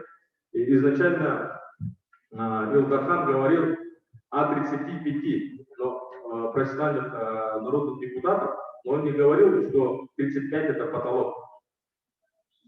Поэтому то, что инициатива пошла ну, создали рабочую группу, там, посовещались, подумали, там, поговорили, так, и так далее, обсудили и внесли 48, это не окончательный вариант. Это не окончательный вариант. То есть я считаю, что мы сейчас уже можем в изменении Конституции Республики внести те изменения, которые не повлекут сокращение народных депутатов.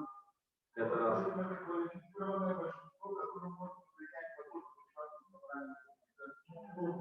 Вот почему цифра 40 это уже закон принимается и... Ну, понятно, я вас не перебивал, понятно. То есть это, я немного не согласен, конечно, с инициаторами законопроекта в части того, что там Илтумен работает неэффективно там, с федеральными там, законами, да, не оперативно. Это на самом деле не так. Мы достаточно много рассматриваем в комитетах и федеральные законы. Мы спокойно собираемся, форум мы собираем, это тоже не проблема. По федеральным законам у нас есть госсовет, который тоже оперативно собирается. У нас в регламенте указано, что госсовет имеет право постановление принимать по федеральным законам. То есть никаких проблем здесь на самом деле нет. Это надуманная причина повысить оперативность и эффективность.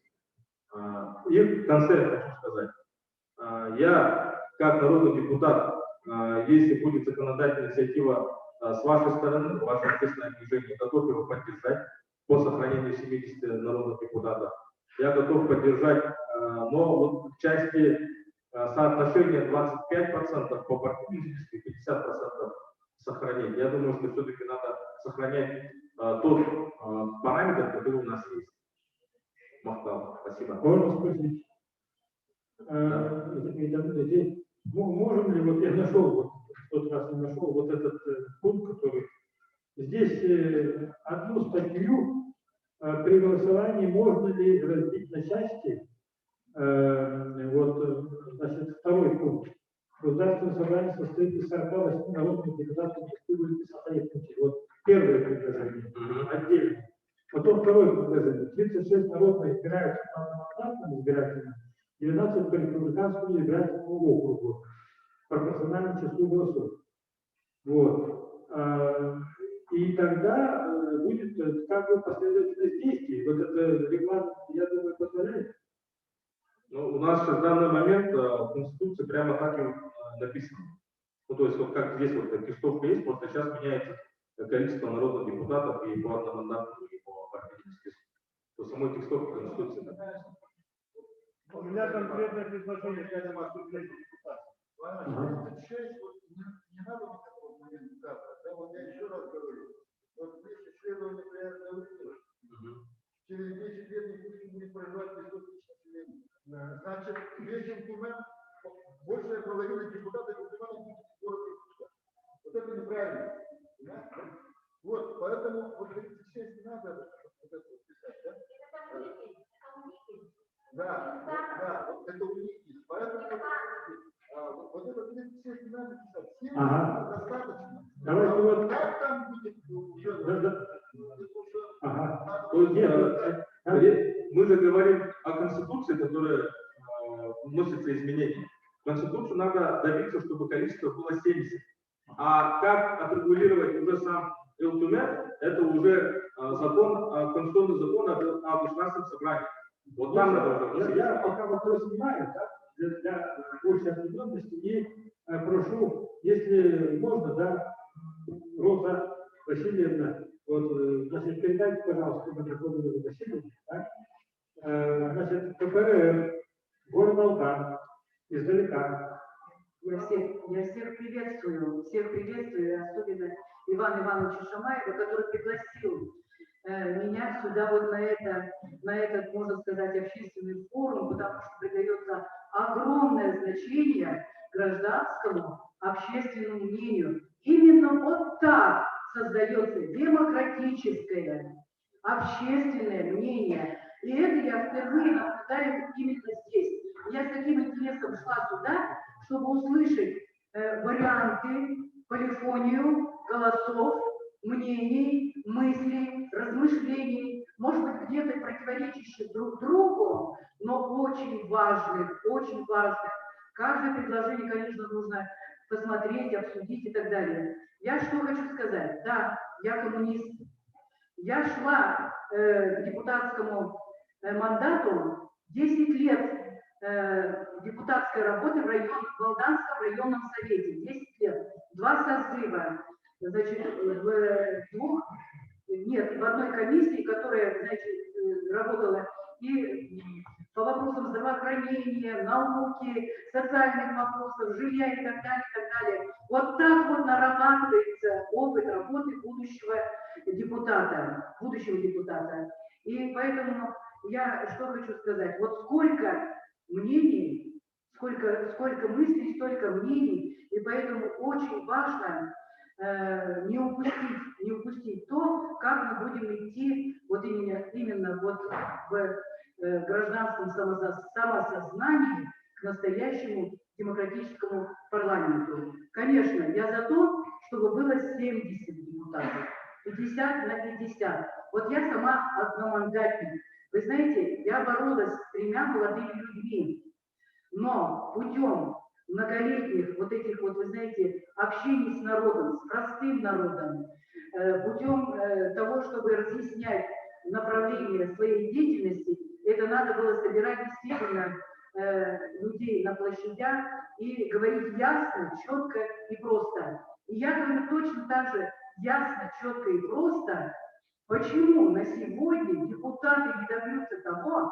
чтобы в нашей республике не правили крупными компаниями люди со стороны, что у нас нет своих руководителей.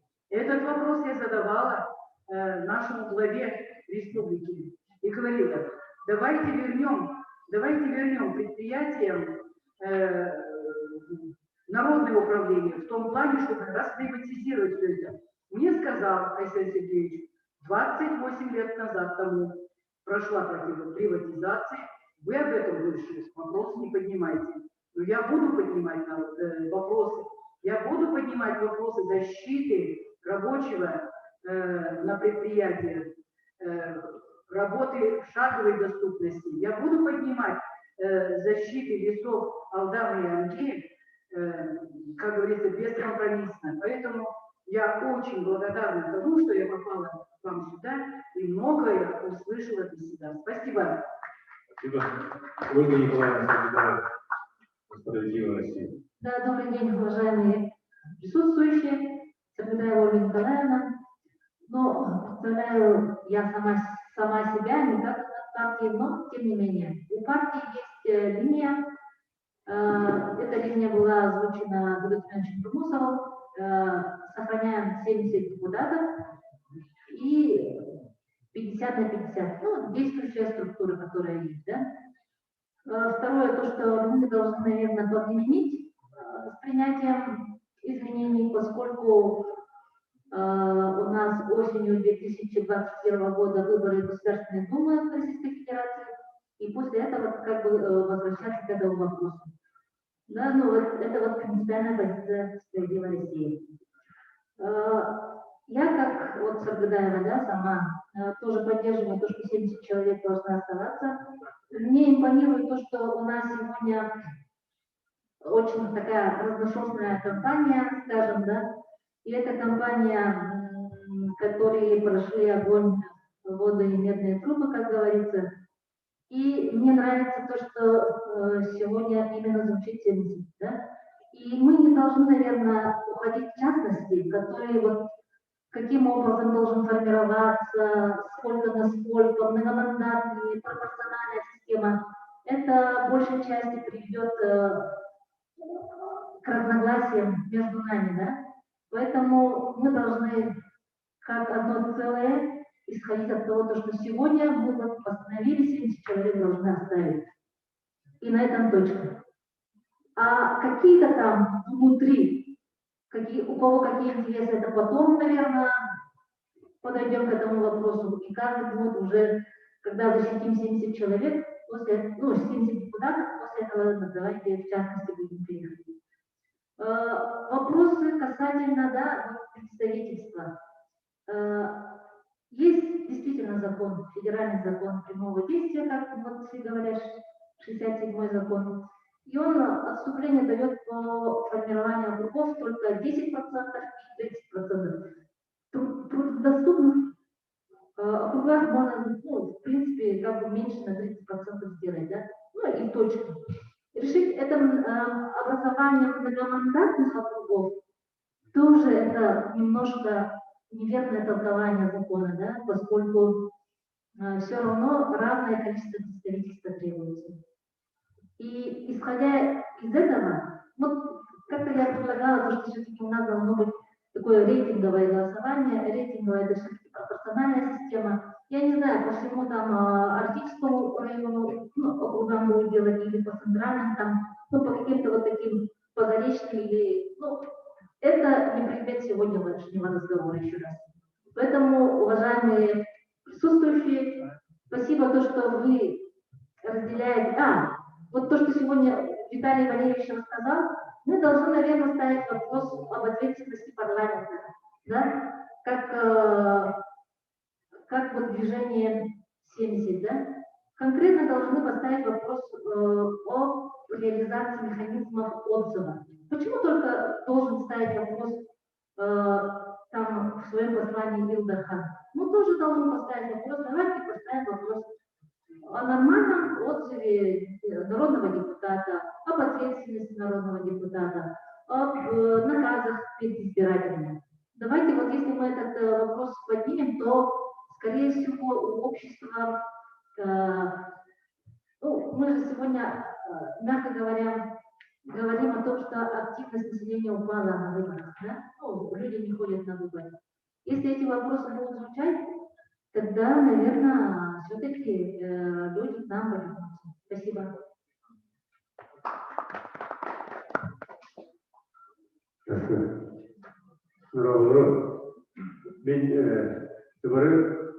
Руку белеги депутаттарынан курдонла, тем простой кейсейден, адам хамит тамамнан мок, силсеп ягып келді. Урут нехилек депутаты болайды. Оны біле Улахан партия көметінен тоқтап отыра. Мен антон хекон деген суппарамды дегенмен, мен оны ағана бұл депутаткен представителя орган кейді. Это законодательный ген, это банка нехилек умузды депутата Улахан законодатель болмады. И төмендік таңды білген ата кейтәке құрдық, барқа консума, ұлымы сұқуандардан олар. Ете сәтті оның олағауырды сұқуаны ұлына ген, балтырақ ұлына ген, әтәбік таңда ұлды ұлғаны бұлырды. Мәркегінler бей туғыра, әбән берес өте туғыра. Одан кіне сұқуанылар, бәйті әкеңнен сұқуаны олар функцията өте ақыры.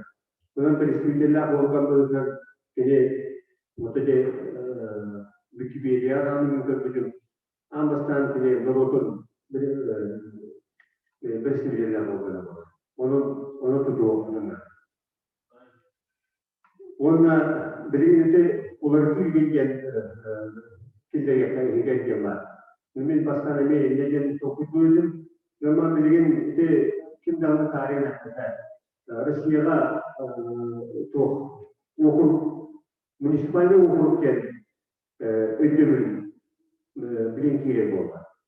Ете білген оқшыға жәй тәрізде олысы тапта округ түкеріне оқшыға оқшыға. Одан мен ғана білген бақа жаңа әкелерікке бұл отыр, тон әрісі паратер тоқтуқайын дегені етене күшті тұрыстаға ондан төмен үрейші тоқтығы баратын, оны қайтақ тұрыстары Муманная экономика сегодня Василий Трифонов. Василий Данилов, Иркутск, беспартийный. У меня такое конкретное предложение. На первом собрании, когда в этом зале мне дали поручение поработать с избирателями горного улуса, я на той неделе хотел собрать народ, но народ почему-то не собрался. Через своих знакомых я начал подпись избирателей поддержку движения 270. По всему Перекрестьяку я собрал 5 подписей. Всего 5 подписей. Народ у нас пассивный, инертный, это понятно. И сейчас в Горном Лосе летом будут игры Манчары, поэтому там только одна тема. Больше темы Манчары, там никакой тема не проходит. Поэтому у меня конкретное предложение из представителей политической партии, вот здесь присутствует КПРФ, Справедливая Россия, вот такой. Может, у вас там есть ячейки где-нибудь в партии, да, в Горном Лосе, да? Я хотел бы, чтобы мне оказали содействие в этом вопросе, чтобы собрать хотя бы приличное количество избирателей, и мы подготовили подписную вещь на имя своего депутата, вот у меня на имя Кабышевой Феодосии Васильевны. Мы, конечно, проведем собрание, соберем подписи и направим ее. Но вопрос в том, что Кабышева, мы знаем, она член Единой России, никто перевесит в этом случае. Или воля, желание своих избирателей, или партийная дисциплина. То есть я полностью поддерживаю предложение Ольги Николаевны, что должен быть механизм обязательно. Он не только отзыва депутата, но и его ответственность перед своими избирателями. Вот так, спасибо. Василий Трифонович, еще один Алексеенко был Николаевич, депутат, по партийному списку. Говорю, плохо надо, и кого болса после выступления. Джон Киркин Нагорный Николаевич, у меня конкретное предложение. Послание это по статусу главных, он имеет полномочия, послание, по закону. И в течение этого службы деятельности и документ, вот это будет принято. Реформирование, так сказать, в нашем законодательстве. Правильно? Чтобы следующие выборы инструмент были уже по новой схеме. Их не перебьешь, потому что там Единая Россия преимущество. Куда они денутся? Вот опять возникает партийная дисциплина народоволеизъявления. Остается один путь законный. Вот я не знаю, вот сейчас скажет, извиняюсь, не могу сказать. Давай, забыл. Референдумом от народа именно вот такой вопрос. Вы простой, за 70 депутатов или нет? А как будет формироваться это дело? Уже вопрос, так сказать, решения рабочих комиссий. Мне кажется, тогда мы только разбудим народ. И вот я не знаю, когда госдумовские выборы будут, они позволяют федеральным законам именно прикрепить еще дополнительно к этому федеральному выбору, если вопросы местные. Нет. Тогда надо найти какое-то время. Пока товарищи не приняты, они хорошие ребята. Вот Павел мне очень нравится своей активностью. Но, к сожалению, он меньшинстве. Разумно мыслящий единорос. Спасибо. Я еще хочу напомнить для нас поступающие предложения. Я тут записываю уже 10 предложений. Хотелось бы еще раз вернуться к сути нашего сегодняшнего собрания. Значит, ЕЛКЛН-70, мы сегодня говорим не о качестве работы текущего состава или предыдущих, а именно сохранить 70 представителей нашего народа, республики в парламенте. Вот. Значит, поступили предложения по территориально-административному принципу, и это 35 улусов, город Якутск. Но по ходу обсуждения этот вариант как бы не то, что по закону, да, не проходит. Да, существующая схема округов – это то, что 35 депутатов по одномандатным округам, и 35 это по так называемым избирательным объединениям, это, в данном случае это партии. Значит, и третье предложение было по партийной системе на профессиональной основе, то есть все депутаты. Потом было предложение двухпалатный парламент, как был верхняя палата, нижняя палата, можно так называть. Нижняя палата имеется в виду это на профессиональной основе 35 человек, верхняя палата это общественных началов. Вот. И интересное предложение поступило и подхватил Павел Валерьевич, это я имею в виду не доминирующей роли партии «Единая Россия». Он даже тут сказал, что можно разработать регламент. Да, внести изменения. Это очень похвальное дело. Это, наверное, скорее всего, будет, это будет бомба политической жизни России. Да. Так, дальше идем. Значит, Екатерина Григорьевна из Сергеевского вуза, она предложила не забывать про транспортную доступность, защищая схему документ 70. Было сказано про многомандатные округа, имеется в виду там Арктика. Ольга Николаевна говорит, что это не совсем в русле закона. Это надо будет посмотреть. Отзыв народного депутата, это понятно, его надо, такой, по-моему, есть, но его надо нарастить мясом и конкретикой. Ну и референдум. Если, допустим, Гаврил Гаврилович предлагает референдум, если, допустим, сбор подписей у нас мы не достигнем такого эффекта, да, чтобы закон этот отозвать или его видоизменить, то, значит, следующий шаг, я так понимаю, предлагает референдум. Да, Гаврил Гаврилович? Еще одно предложение забыл. Константин говорил, не делать прецедента по поводу искусства. Имеется в виду, Вот это действует. я не согласен, потому что до 40% можно сократить численность. Таким образом, мы можем действительно обеспечить представительство. Я согласен. Это понятно, да. Потому что, смотрите, еще раз говорю, мы через избирательные округа создаются сроком на 10 лет. На 10 лет. Да. Через 10 лет в городе Якутске будет проживать 500 тысяч населения. Значит, инструмент будет полностью избираться в городе Якутске. Ну, вы этого хотите? Вы поймите это, в конце концов. А то вы говорите, равное. Надо создавать представительство. Вот надо думать об этом. Кто говорит, нет, не надо думать об этом. Как это не надо думать? Представительная природа парламента в первую очередь, а потом уже законодательство. Константин, я так понимаю, что это прерогатива Евгения. Я не хочу. Это федерально. Мы можем предложить вот это. Потому что Нет, я имею в виду принятие закона в многомандатах. Это позволяет создавать. Это инструмент. Нет никаких проблем. Ясно. 40% сокращать и сделать. Хорошо, это очень интересно. Да, ясно.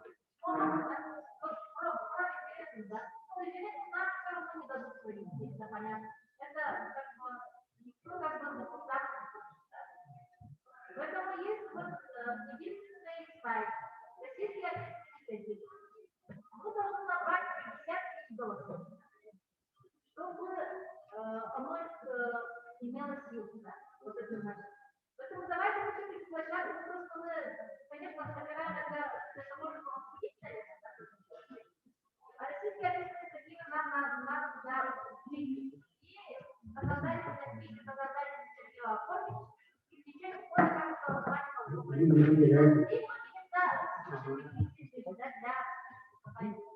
давайте мы это Ольга, понятно, это сайт российской. это именно все обсуждения законов, инициатив людей, там законов Хорошо, спасибо. Поэтому куда надо? Да. Сейчас я пару слов. То, что выносить этот вопрос на референдум, я думаю, это нецелесообразно, потому что в народных массах такое понимание депутатов. То есть депутаты, они считают, что каждый депутат сидит на жирной зарплате, у него неприкосновенность, и он кроме того, что там ворует деньги, он больше ничего не делает. То есть подписывать только через подписные листы, то это надо будет каждому человеку объяснять, что в Алтумыне только там, чуть больше трети депутатов, которые сидят на зарплате, остальные все на общественных началах, да. Чтобы у людей, а если на референдум вывести, конечно, будут люди. Надо меньше депутатов, чтобы меньше там, платить, да, расходов было. То есть у людей же, они не знают тонкости, то есть структуры Алтумына. Спасибо. Юрий Галина, я абсолютно солидарен с Сергеем, я вот, конечно, я абсолютно солидарен с Сергеем, да, и этот вопрос поднимался, и я даже, если поднимать этот вопрос, то власть может пойти на референдум. Сделать это и свой путь. Ударного громового депутатов кisi soruyu onun klasında benim депутаттар bulundum. Belki de olarak gözetilen o özgürlükler bulunduğunun yeni şeyleri bulunduğu gibi onu bütün işleri например, çok parça verirken şimdi bu varlığı yapıp Kongres'te yiyeceğiz, anlatacağız, bu geriye yapacağız olarak davranışlar havacılar. Bikinnya bu депутаты келіп bu programda ağırlar, bunu diyor gibi. Kemudian kimi yuri yang kimnya kerja, waktu kita депутаты yang ada mengajar kita ini kerja. Namun Leonardo bu partinin sistemine ne diktatörlüğün türünü olarak çünkü hanya bicara bulanlar partinin müstahta ini babadan ini müstahta untuk ini kemudian turut tapetnya udah posisinya ini namun ini bu punya kalian behat Namokat jian ini tercipta. Hanya baru menurut mereka, mereka mustahil deputatnya itu kan dan untuk dia mereka pengalaman bisa dapat bukan kieu. Tapi kieu sih menjadi kieu. Itu bahwa kita tidak ya saya kira kita kesan tidak baru saja. Kita begini kan. Mereka informasi itu muka masyarakat orang mereka hanya meminta saja, orang tidak berbeda, mau ibadah sekali, mau kongres sekali, ini sekali, mau sekali, hanya pada orang nalar kita punya mereka berfikir tentang mereka orang kira. Itu dia mulanya ber jenis berikutnya formasi sampai jenis podcast dan menurut kami kita barang ini Orang istri, orang ini semua Tuhan nanti saya kriok ini ruli kibori ini untuk ini bikin dia masalah apa dia ya kita sistem referendumnya sistem itu referendum hari kan sudah orang referendum terjadi Opo Kristen kita. Oleh वो депутаттар асанlara bakmalarını harcayalım. Zamanlarında ayaklarına ayak eğiyor profesyonelde olsun olmaklarına aktivitelerine o dönemde iyi bir istihdam olmalı. Bunun damatlar ne diye her yer bir olan bu sektör kira kuruluşlar sektör kira kuruluşlar bunun hakkını kullanırlar. Onun bu olan bizzatıyla Atenera postları bu bakış yapılan bu anlık kuşkularına. Bu gibi bu ülkenin konstitüsyonu buraya ehliyekten açıdan koydu. Bu bir yere konstitüsyonu var tuttuğunda. Ama mümkün istediği yer депутатları bütünlerine diye. Bu bir yapılan ona karşı bir kuşkuların istatlarına Kongres'in muhakkaklarına bu tip yapılarına palataların bağlı ini jinis itu dikirim. Dan palatalara, lalu dia mengenai Türkiye'de geçtik konuda müdahale yapmışlar. Kapılarını, kullanımlarını dönüp de yolcu getiriyor restorana. Temiz burada.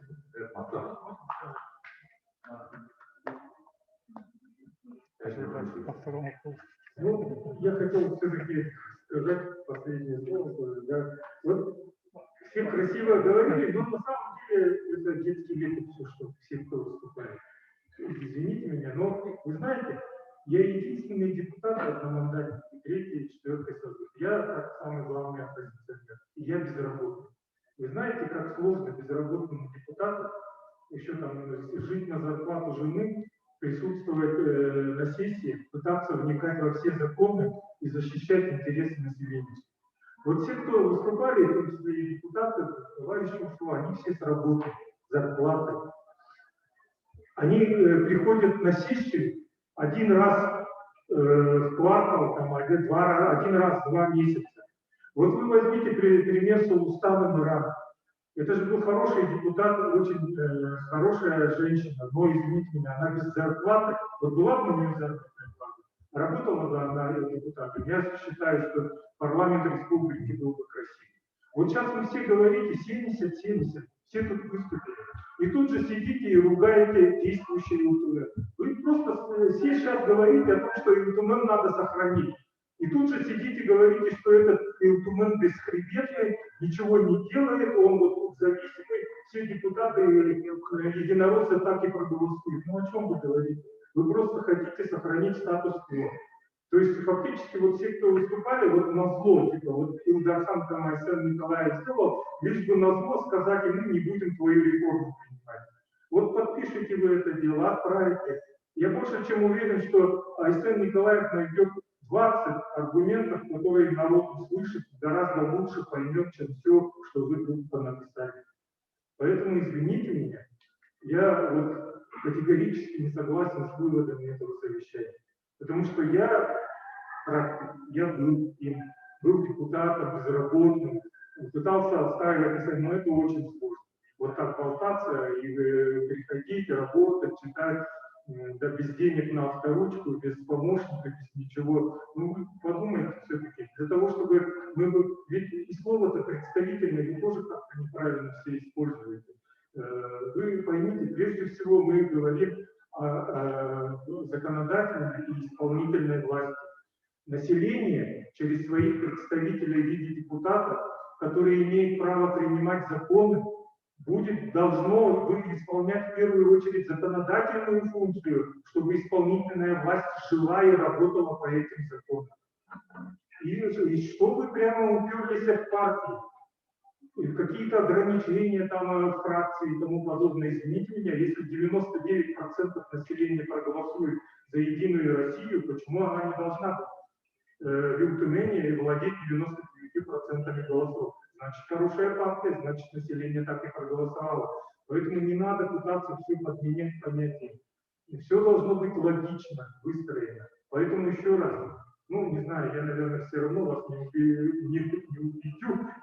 Просто вы поймите, профессиональный парламент – это следующий шаг, к которому должно стремиться общество. И в первую очередь нужно выбирать на партийной основе. Только тогда в партии придут и будут побеждать те партии, которые смогут привлечь таких людей, вот как Сулустан Нуран, как Иван Иванович, который бросит свое конференцское кресло, где заработная плата, думаю, там не ниже 200 тысяч рублей, а пойдет и будет работать как грамотный, умудренный опытом человек и заниматься законами, а не кто-то другой.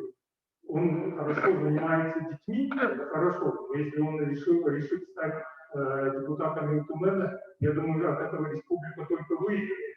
И он будет этим заниматься и получать за это заработную плату. Вы поймите, а иначе мы так и останемся в болоте. Дорогие мои, ну что ж вы так? Спасибо. Предложение, еще раз говорю, должно звучать, что не согласны с реформой, которую предложил Илдархан, потому что это отступление от парламентаризма, это отсутствие здравой логики. Второе, что должен быть, да, создан профессиональный парламент, и выборы должны быть только на партийной основе. Все.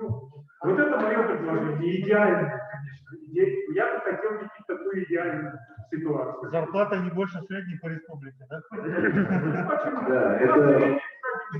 Ну, я говорю, идеальная страна, это, ну, я Борисович рассказал про Норвегию и Швецию.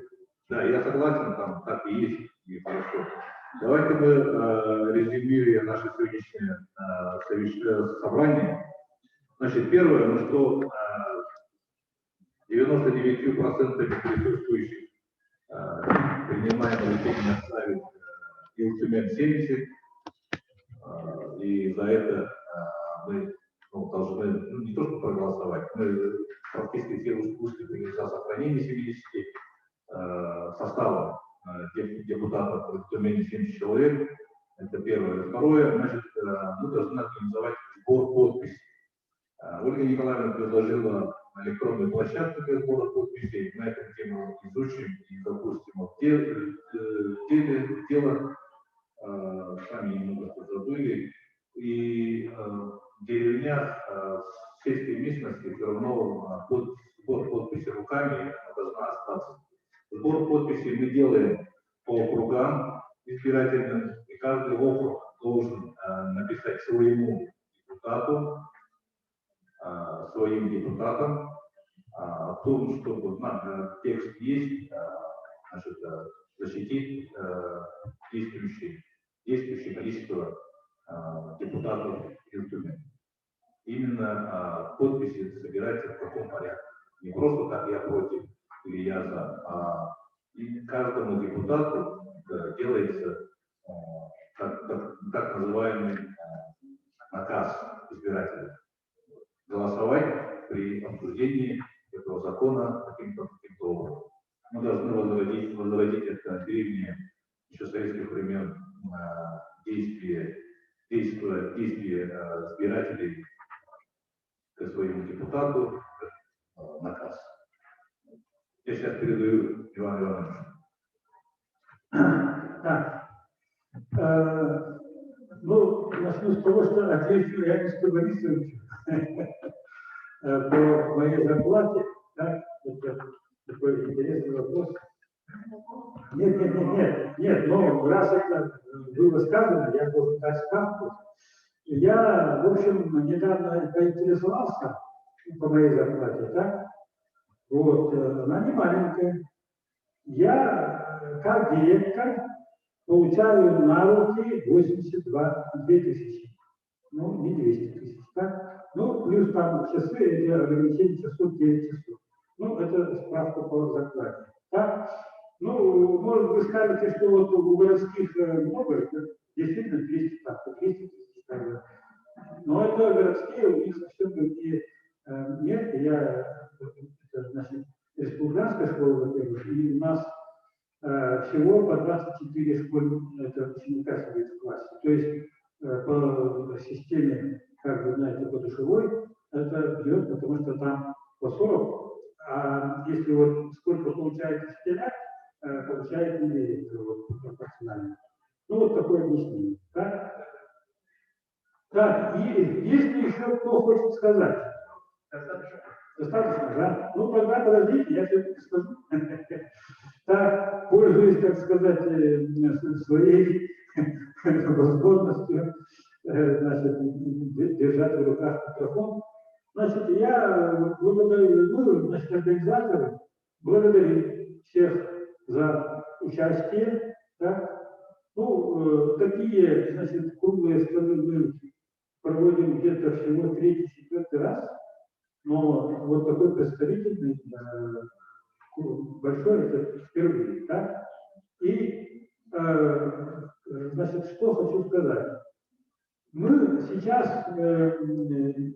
значит, не принимаем какие-то вот такие окончательные решения, так? А вот то, что, значит, сейчас реагировал Семен Морович, это означает, что мы вот принимаем во внимание, да, сведения да, вот. И вот, значит, мы не партии, мы даже не общественная организация, мы площадка. Да? Вот сейчас, в данный момент. Да? Но, значит, здесь могут организовываться какие-то, значит, группы. Может быть, группа вообще, вот, которую организует Алексей Борисович, который будет политически, ради бога, да? Да, я шучу, нет. Да? Вот. Значит, вот и то, что говорит Константин, надо, конечно, думать, что он говорит про многомандатные, где это в законе, и все такое. Это очень важно. Да? Есть еще идея такая, переселитесь, вот как я раньше говорил, 25% по партийной, это 18 будет, значит, партийцев, и 52 этих, значит, одномандатников. Это тоже позволяет увеличить количество депутатов, избираемых от территории. Вот. Ну и так далее. Да? Ну, насчет референдума мы уже поняли. Я думаю, Сергей хорошо объяснил. Это такой вопрос не стоит поднимать. Вот. То, что мы сейчас будем проводить эту работу, она включает первым пунктом то, что на самом-то деле, что ИЛТУНА, государственное собрание, как парламент региона, он нужен. И он нужен всем регионам. И не только у нас, потому что так устроено сейчас само государство. Как вот одна из 3 детей, и мы его, если мы его, значит, скукожим там, сведем к нулю, там, увеличением количества, там, еще какими-то, или вообще, так сказать, закроем, да, как вот кто-то там думает, да, то мы уже перестанем быть, значит, частью государства фактически. Вот. А это объяснить очень трудно. После этого уже надо переходить к тому, что, значит, представительность должна быть, значит, как по возможности больше. А тут уже возникает вопрос, какая она лучше, партийное представительство, это лучше, вот как говорит Алексей Борисович, или, скажем, от территории, многие тоже считают, что все-таки надо от территории, надо избирать, это все, значит, вопросы дискуссионные, но тут надо, значит, отметить, что мы сейчас действуем в конкретной ситуации. Конкретной ситуации. Какая у нас ситуация, мы знаем. И вот, значит, еще раз хочу повторить, что вот идея народной палаты, она сегодня в какой-то мере реализована. Я призываю вот присутствующих принять участие в, значит, организации такого, значит, института гражданского общества у нас в республике. Я, например, очень рад, что никогда не видел партию ВОЗ. Вот вижу, и люди, значит, не боятся, пришли, и, значит, вот у ЛДПР один сидит, мне говорят, что 2 ЛДПР сидят, да? Ну, хоть один, значит, сидит в ЛДПР. Мало коммунистов, да, вот, но хорошо, что вот один, значит, храбрый коммунист, значит, у нас присутствует. Единороссов тоже очень мало. Коммунисты не бывают коммунистами. Единороссов тоже очень мало, да? Вот. Но, значит, Павел Валерьевич, он не является членом партии «Единая Россия», он является членом фракции «Единая Россия». Он не объяснял это дело, да? Но мы его, естественно, как воспринимаем единоросса. Тем самым у нас сегодня практически были представлены все партии и направления. «Справедливая Россия», по-моему, сегодня в большом количестве, да? Ольга Николаевна.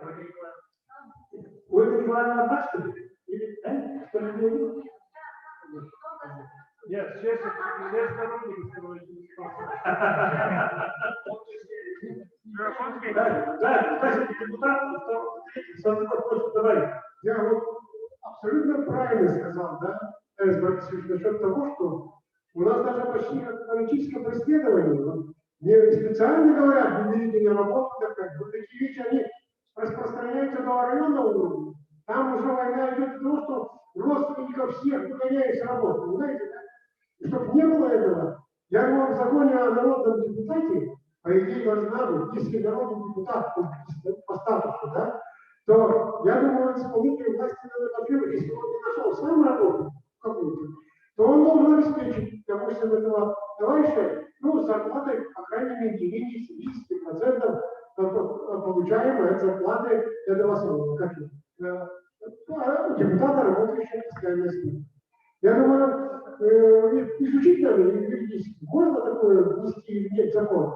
Тогда действительно, заявление написал, значит, исполнительная власть не принимает, выслали, поговорили, почему до сих пор ничего не делают.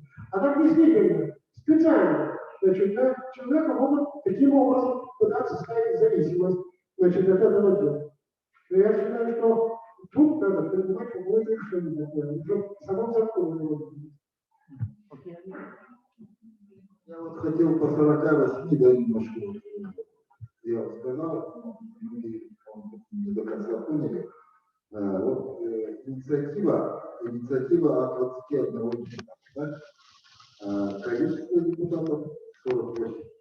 Ну, я думал, почему 46, 47, 48, да? И вот у меня возникла такая мысль, просто моя мысль, я ошибаюсь. Но смотрите, конституционный закон принимается квалифицированным большинством 46 голосами.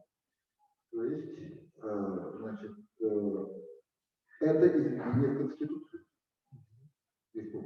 республиканской Конституции. Значит, есть уже 48 человек из нынешнего состава, которые готовы проголосовать. И всех их обратно выдвигать. То есть 22 человека вылетают, а 48 человек уже есть. Вот сейчас вот вопрос такой, Иван Иванович, каким образом провести инициативу? Через депутатов. Право законодательной инициативы имеет депутат, да? Ну, согласен. Депутат. А тут 48. Вот 48, она вот в чем лежит? 46 квалифицированное большинство, плюс 2 для подстраховки. Если 48 депутатов уже готовы проголосовать за этот проект, они проголосуют. Ну, хоть 170 раз кажется. Нет, ну, вы поймите, Алексей Сергеевич очень грамотно это написал. Нет, это не Алексей Сергеевич написал. Это Борисович. Я еще раз посмотрел. Он уже где-то сказал, а кто вам сказал, что я хочу сократить количество депутатов из 70? Он просто говорит о том, что он будет 48 работать на профессиональной основе. Из них всего лишь 12, или сколько там получается, 25%, всего лишь 12 будет избираться по партийному списку. Вот о чем. И то, что вы сейчас напишете о 70, они скажут, ну вот, как бы, учитывая пожелания трудящихся, как обычно раньше писали, мы решили сохранить 70, но в то же время законодательная инициатива 48 человек, 12 по партийному списку, вот вам получится еще более густой парламент, чем сейчас существующий. Я об этом пытаюсь вам все объяснить. Нет, в послании нет там конкретно. Нету послания сокращения Юмена нету. Он его хочет сделать более профессиональным, увеличить количество депутатов, работающих на заработных платах. Но самая главная задумка в этом инициативе для того, чтобы сохранить монополию Единой России, это сократить долю депутатов, избираемых на партийной основе. Вот в чем вся идеология нынешней реформы. Вы поймите, только в этом, больше ни в чем. Вот, друзья, видите, какой много интерпретаций. Каждый неправильно читаешь. Действительно, нигде не говорил послание о том, что он 70-48. Он просто сказал профессиональный парламент. Но вот я выступаю против позиции анализа Саргадаева, вот этого молодого человека, по поводу референдума. Единственный законный путь принести свое мнение – это референдум. Никакая электронная площадка не принимается.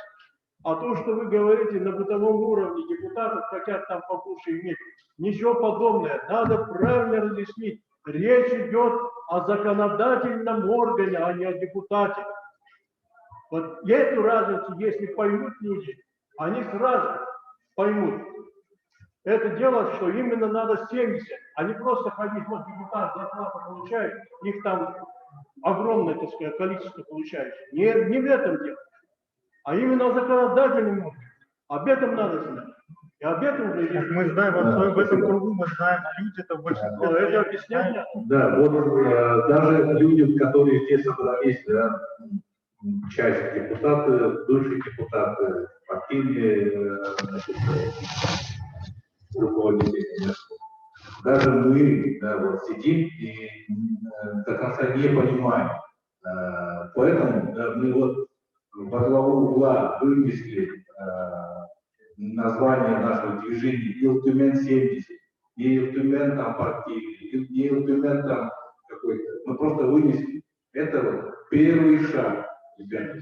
Это первый шаг. Ил-Тюмень сохранить вот это вот. Потому что объять необъятное невозможно. Мы не можем сейчас, сидя здесь, провести полноценную реформу законодательной ветви власти в Республике Саха-Якутия и сделать так, чтобы всем это понравилось. Вот. Поэтому мы должны сейчас слона есть кусочек, а не пытаться проглотить полностью. Поэтому я предлагаю начать, во-первых, поддержать движение Ил-70, сплотиться вокруг него и начать распространять народ ходить, объяснять, что же это мы затеваем и к чему это приведет, и заняться сбором подписей. Потому что я так понимаю, да, с референдумом мы уже опоздали, потому что прерогатива проведения референдума, согласования, как показывает практика, все республиканские, даже не муниципальные, да, это очень сложная процедура. Это согласовывается далеко не ДП-1, ДП-2 и так далее. Это еще гораздо выше. Референдум, проведенный в муниципальном городке Аян Охотского района Красноярского края показал, да, жителям Хабаровского, да, 3800 человек. Они референдум пробивали через суд. Ребята, давайте спуститься на землю, понимать, с кем и как мы в каком окружении живем. Поэтому еще раз резюмируем окончательно, да, Ил-Тюмень-70 – это движение, общественное движение по сохранению представительства народа в парламенте Республики Саха-Якутия. И добиваемся мы на законном основании, на законном поле и законными способами. И наиболее действенный на сегодня способ – это сбор подписей под наказ каждому депутату. Все. А все остальные вопросы, которые сегодня мы говорили 2,5 часа, про то, как должен быть работать парламент и кто там должен быть, и каким образом он должен быть представлен, давайте мы в следующие разы соберемся, сначала защитим, а потом уже соберемся и будем его рассуждать и смотреть, каким образом это будет. Хорошо? Спасибо всем.